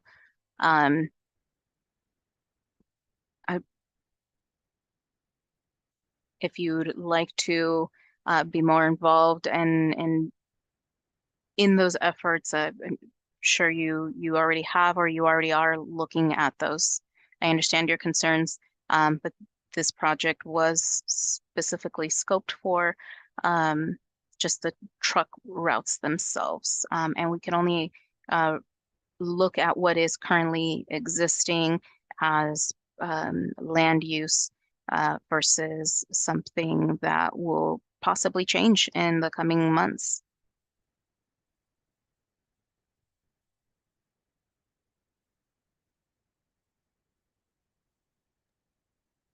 Yeah, thank you for the question and response. I see we have another hand up from Natalie. Go ahead. Hi, good evening, everybody. I just wanted to make just two major comments. I just feel like in the future for CSC meetings where there is a SERP like this, and obviously all the SERPs are important, but we're kind of closing the truck reroute study, so I feel like we're already at the end of the meeting. I feel like there should have been more time and space to prioritize all the findings that had happened, just because there was so much information about the UC Merced health assessment findings, so much health impacts that a lot of residents have been sharing for decades. Maybe they may not have had the data, but all that data from the UC Merced health assessment really verified a lot of the concerns. And I think going back to, just land use, I just want to just say that, these communities, our communities, they don't exist in a silo. These trucks are coming from specific facilities, right? And I think it's important in the recommendations to highlight that, truck routes, yes, land use may not have been an objective of this study, but it is a big component of where truck routes, their destination and their origin, or where they essentially end up at, right? And so, for example, with the buffer areas or with the regulated areas, we see that, yes, they may be regulated areas, but trucks are still allowed to enter, even though routes have been taken away. So at the end of the day, community is still getting exposed to DPM and PM 2.5 because trucks are still allowed to go through these sensitive receptors and reach the facility they need to if it's in a community with a high cumulative burden. So I think I just wanted to reiterate that our health doesn't exist in a silo, that a lot of these policies are very like intersectional and integrated, and I think that's what we're looking for is like a holistic approach in terms of like these recommendations, right? And really addressing that, you know, these trucks, they end up coming into the communities at the end of the day, and you know, it just shows a larger issue of the siting and zoning of facilities. Thank you.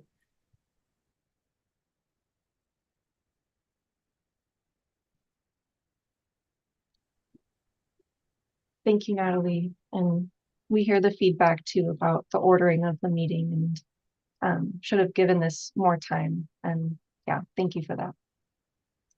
I see another hand up from Dr. Curry. Yeah, I won't repeat everything that was said because I think it was already presented in such an excellent way, and the concerns I share as well. I do want to point out the reason that it makes sense to look at infant mortality is because it's always been a measure of the health and well-being of a community and a neighborhood. And so when you give those statistics and you look at what the outcomes are for infant death, it basically tells you what's missing in a community. And so in addition to the fact that there's a solid relationship between exposure to air pollutants, and we've already looked at that part of it, I'm just curious, given that the city has paid for this information, that they have it available to them, how do you envision utilizing this information in discussions about land use? And you maybe don't have an answer, but I'll just tell you that my expectation is that given the information and the data, that in situations where there's a question of placing additional pollutant burden into communities, you would be sitting on this data, and whether or not, I guess the question is whether or not your comments will reflect what you have already discovered, what people have been saying for decades, but what you have recent evidence and data for. And so will the Air Pollution Control District pull this out and say, by the way, here's a study that tells us what the impact is on the health of our citizens? Will the city utilize this in a way that says, yes, we want to put something like an industry in Southwest Fresno, but we have this health impact data that tells us that it creates additional health burdens and economic burdens, and perhaps we ought to look somewhere else. So it's a question that I'm not sure I expect an answer, but I do think that it ought to be considered in the scope of all of the other issues that have been brought up here: land use discussions, pollution burden, health impacts. So thank you for the study. Thank you for the presentation. Thank you, Dr. Curry.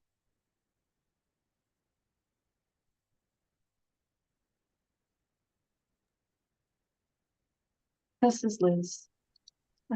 Thank you everyone for sharing. I see another hand up from Ivanka. Go ahead. Yeah, Dr. Curry's question needs an answer. I'm expecting an answer from somebody from the Air District because you're supposed to be a public health agency first.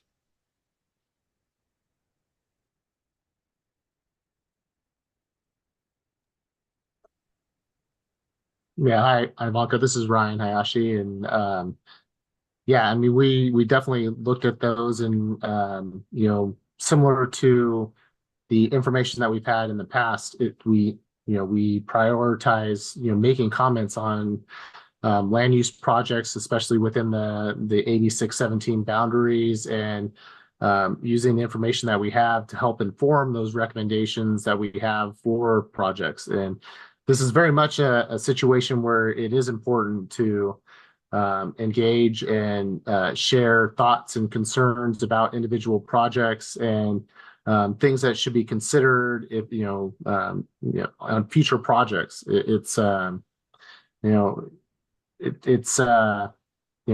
of working on some of these things. It's hard from a conceptual perspective on what may happen in 5 years, 10 years. But when we have projects that are being proposed that are right in front of us, it is important to look at what is the latest measures in regards to things that reduce emissions directly at the facilities and from the ongoing operations from those facilities, and make sure that they're any project proponents or people looking to do projects are thinking about those things and taking that into account. And I think the health study is going to be an important tool in shedding light on thinking of things specifically in regards to the pollutants that are being generated from the different types of pieces of equipment that are being used, and so incorporating that those recommendations into those projects.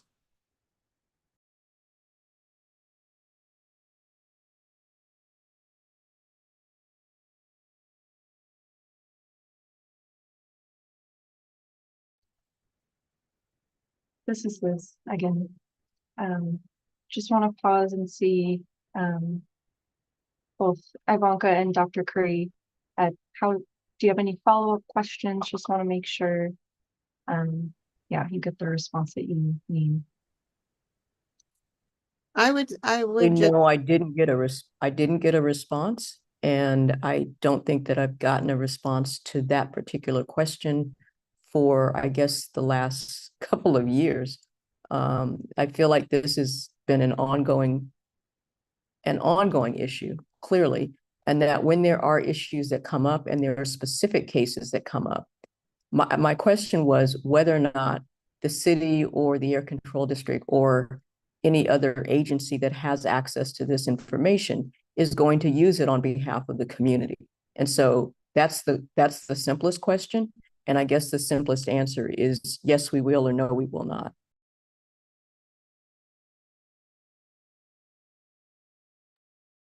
I think there's a lot of people on this call that, whether you are from the city or the air district representing those two entities, we only have 10 out of 36.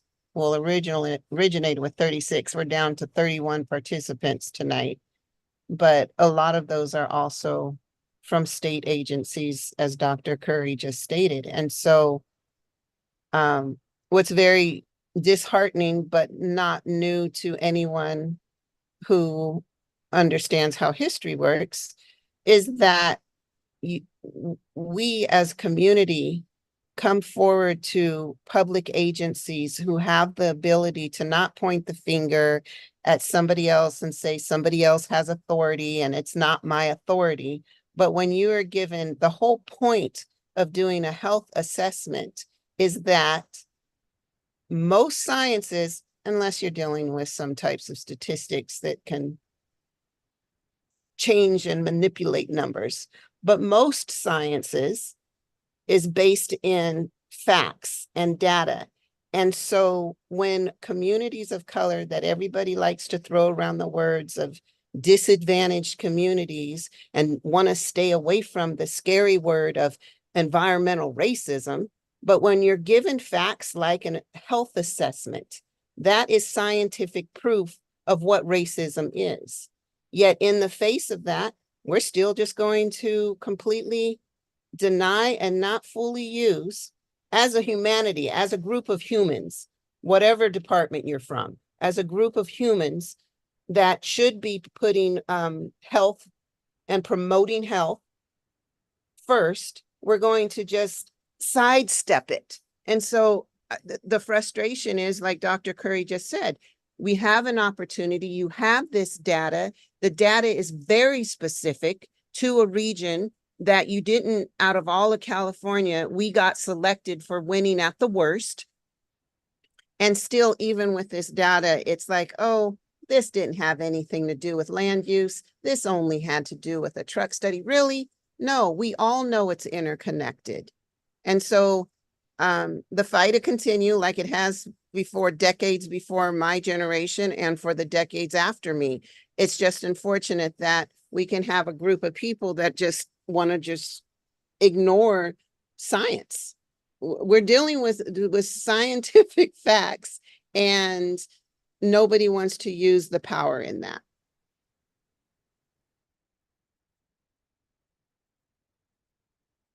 Thank you, Ivanka and Dr. Curry. I can speak to the truck study and the health assessment did inform the truck study, which is why we added those buffers, regulated areas, and removed mini truck routes.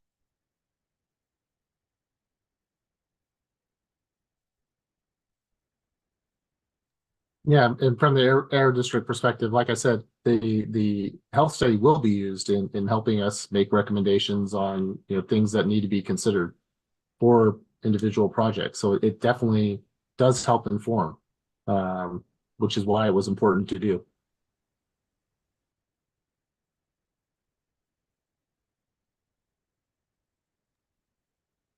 Thank you. And Lily, go ahead. Thank you. I felt a little bit compelled. Sí, buenas tardes a todos. Buenas noches, ya más bien. I'm sorry. Ivanka, estabas sorry. hablando referente a lo de los... Lilia, ¿Escucha? one moment. Sorry, Lilia. Lily was going to respond first, and then we'll come right to you, Lilia. Thank you so much. Similar names. Sorry about that. Thank you for clarifying which Lily. I felt compelled, particularly after the CSC members, Ivanka and Natalie and Dr. Curry, spoke to the fact that, yes, I am a scientist working for the state of California, and OEHA is the agency that develops the reference exposure levels that the air districts use for different, air contaminants, toxic air contaminants, and to the extent that I hear the frustration. I feel the frustration as a scientist myself. And so to the effect that clearly there are political connections to what the science can and cannot inform. And with the limitations of the ability, if you will, I don't feel I have any uplift what I hear in different communities and the concerns at the state level. And I definitely do try to do that. What I also see is problematic, and I'm not trying to like worsen the situation. I'm just literally trying to explain what I see and where I definitely see public input is needed. Moving this dial with so many different levels of local, state, and federal jurisdiction over different air pollutants. And by that, I mean the criteria air pollutants like PM and ozone, and then the toxic air contaminants by which the state has a little bit more authority because of the toxic hotspots, air toxic hotspots program. And within that, there's some pesticides as well. It's a very complicated system that we live in. And so to the extent what I see and hear is that these cumulative exposures are definitely cumulative impacts. And to unpack that definitely does take these hard conversations at the different levels of regulators to move the needle. And I know it's incredibly painfully slow, but I hear and I definitely try to move it. And I think that for the different community concerns that I know individually as communities, they don't perspective. That is how for the state level, I see it needs to be done. And at least for working with the air board, that's where the air districts at the different regional levels have that input into the state's work. And then the state can work with the federal, like US EPA and others to move that. And yes, I apologize for it being incredibly slow, but I just wanted to contribute that to let you know you are in a way being heard. And I don't know if that's helpful or hurtful, but I thought that was worth sharing.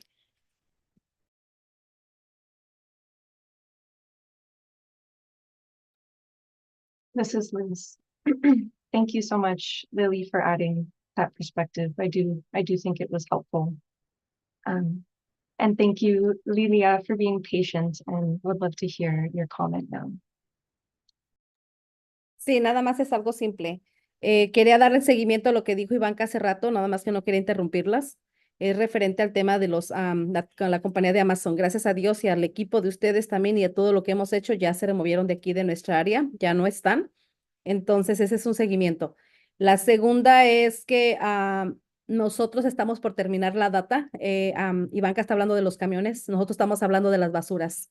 Esta vez recogimos 2 carretillas llenas de aceites tiradas en el piso este sábado pasado. en regalando amor a un callejón. Limpiamos 2 callejones. Lamentablemente encontramos muchas botellas de aceite tiradas en todas partes. Entonces eso también nos está afectando a nosotros y está perjudicando el subsuelo. Entonces es algo que también es alarmante. Tenemos que buscar la manera de que haya algo más efectivo con la ciudad de Fresno para que podamos seguir trabajando en limpiar estos callejones que lamentablemente sabemos que están los incendios al 100. Entonces, hoy en día, donde quieran, vean los bomberos corriendo de un lado para otro, precisamente porque hay incendios. Entonces, para prevenir estos, hay que hacer un comunicado a los residentes que por favor limpien sus malezas. Si tienen casas abandonadas, les den mantenimiento, porque también las casas abandonadas están viviendo las personas sin hogar y ellos no tienen medios de útiles de necesidades primarias como es la luz o el gas. Ellos queman lo que queman y van a quemar hasta la casa y volvemos a la misma. El aire se nos está contaminando. Entonces, es algo que también que tenemos que trabajar. Próximamente terminaremos la data de las libras de basura que hemos sacado Familias en Acción de las calles y callejones de aquí del sureste de Fresno. Entonces, es algo también que tenemos que colaborar y trabajar con la ciudad para que haya multas más severas a las personas que están haciendo los tiraderos ilegales de basura y los que tiran los aceites y contaminantes del medio ambiente en las calles. Ok, nomás mi comentario.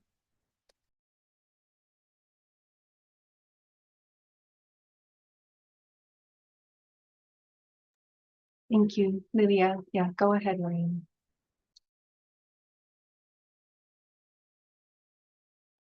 Yeah, I want to thank Lilia for her comments in regards to seeing some change with the Amazon trucks in her area. That's great news to hear. I know that's been something that's been challenging for her for a long time. I do want to share the appreciation with I understand and I'm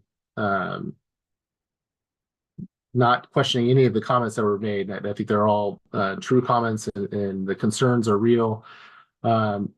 But in regards to the truck study, I do appreciate that the city of Fresno took the recommendations that the health study had indicated as being important to incorporate to address the trucks that they have now.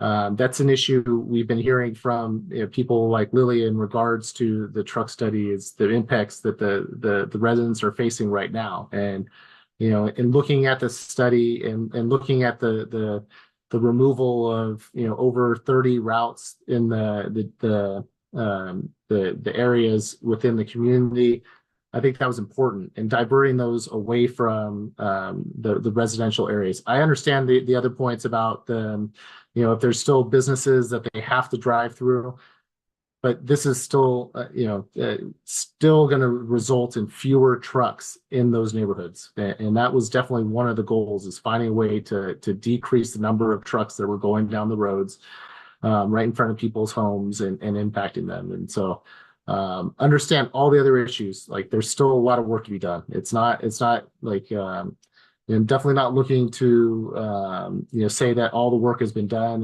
and we're done with this process. We understand there's still challenges, but I'm hopeful with the proposed truck route that this is going to result in fewer trucks in the neighborhoods, which is a good thing. And hopefully we can start seeing those health metrics such as the infant mortality. Hopefully we see the changes. And as the air district, we're going to have to continue to do our work to identify things that businesses can do to reduce impacts in the community, and that's going to be an ongoing challenge for us as well. So, but I appreciate everybody's time and effort. I know a lot of you have spent so much time participating in the different city processes to help inform it and to raise the concerns not only of yourself but your friends and your neighbors, your family members. When you're bringing your voice, it's not just you. We know that it's everybody that you know and that are being impacted. And so definitely just want to thank all of you for continuing to participate in those. And we hear you loud and clear. The job's not done. We still got work to do. Thanks.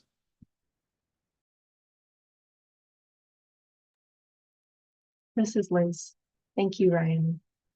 And I just want to acknowledge we are a little bit over time and thank everyone for staying on. We know this is an important conversation and we're not going to cut it off. So I see we have 2 more hands up. And we can go to Natalie first. Yeah, hi. Just a follow-up question. Like after, after like this phase, like in the truck route study, like what's the timeline looking like now?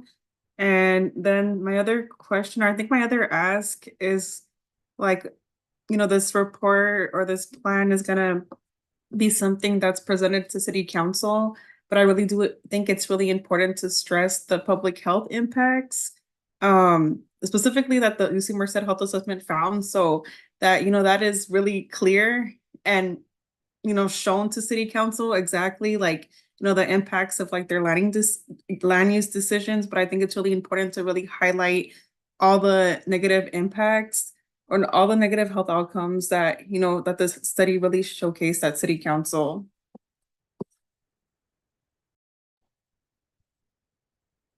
And this is Andrea. Thank you, Natalie. As far as next steps, revise the draft report after looking at all of the comments that we have received.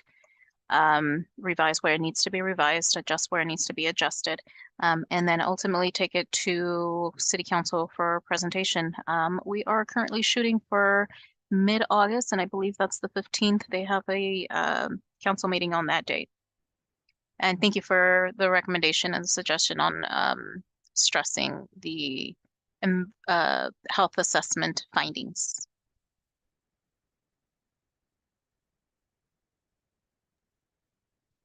Thank you. Excuse me.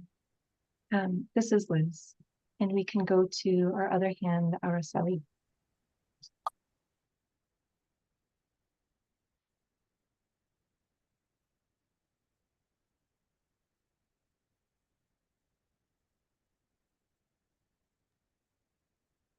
This is Liz again. I see a hand up from Araceli. Do you have a question or comment that you want to share with the group?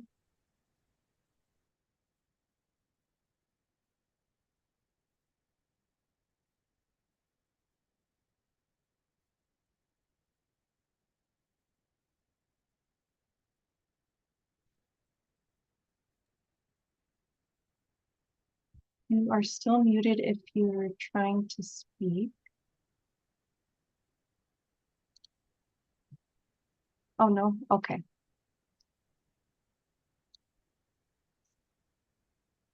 Okay. Hand up again. Oh, let us know if you, if you have a comment. Also feel free to put it in the chat.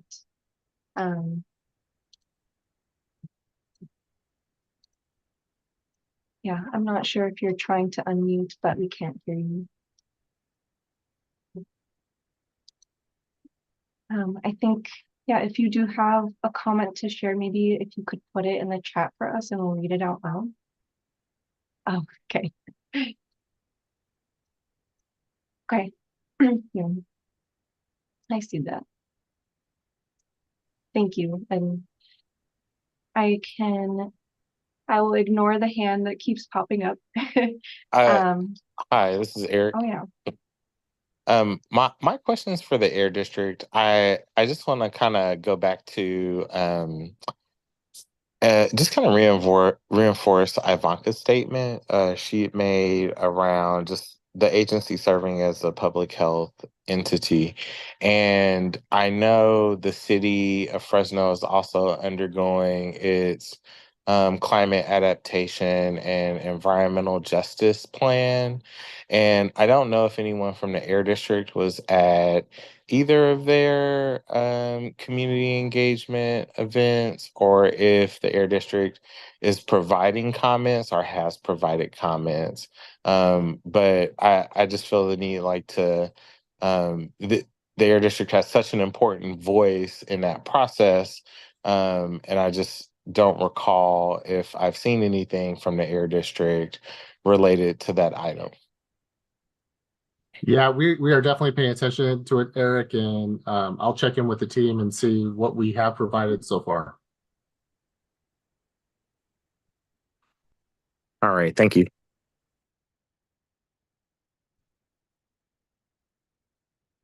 Okay. Yeah, thank you for that question.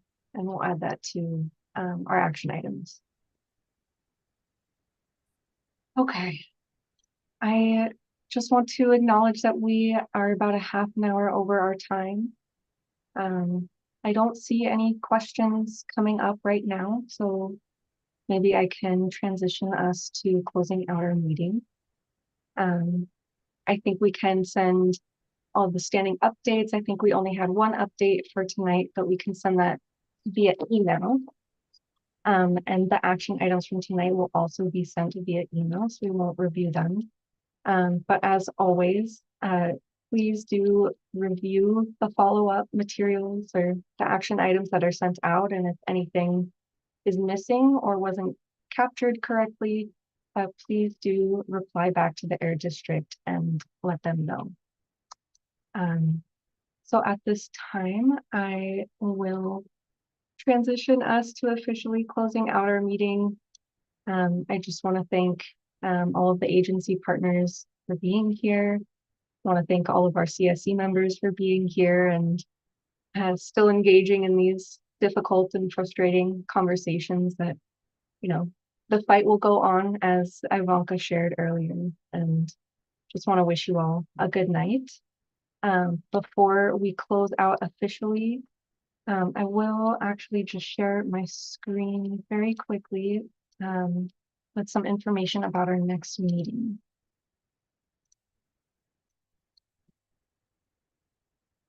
Okay. So I believe everybody has seen in their email an invitation, excuse me, to the Community Clean Air Day. So the Air District is hosting a conference summit that will be in Fresno. So that's convenient for this group. There's still time to register, I think, if you haven't already. Maybe Ryan can quickly go to you, see if there's anything that you wanted to share about the Clean Air Day.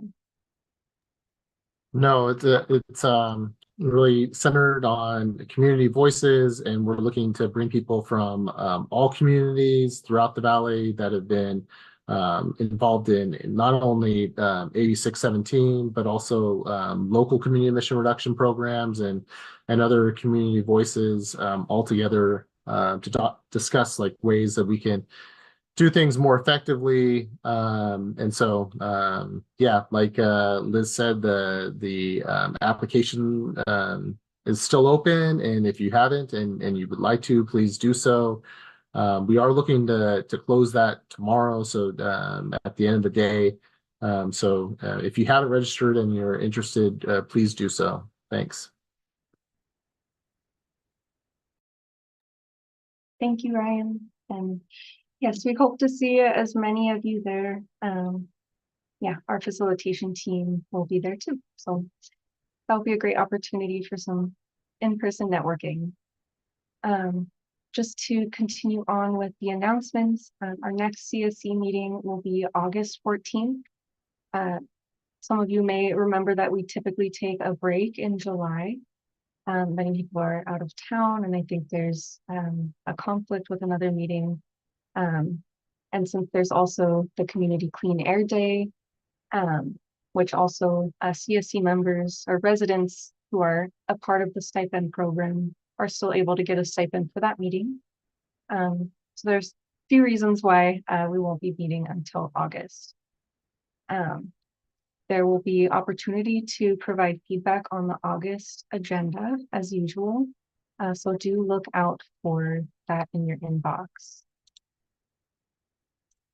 So I'll stop here and I'll invite Ryan for any final closing remarks. No, just thank you, everybody. Appreciate it. Hope everybody has a good rest of their night. Thanks. Thank you. And thank you, everyone, again. Good night.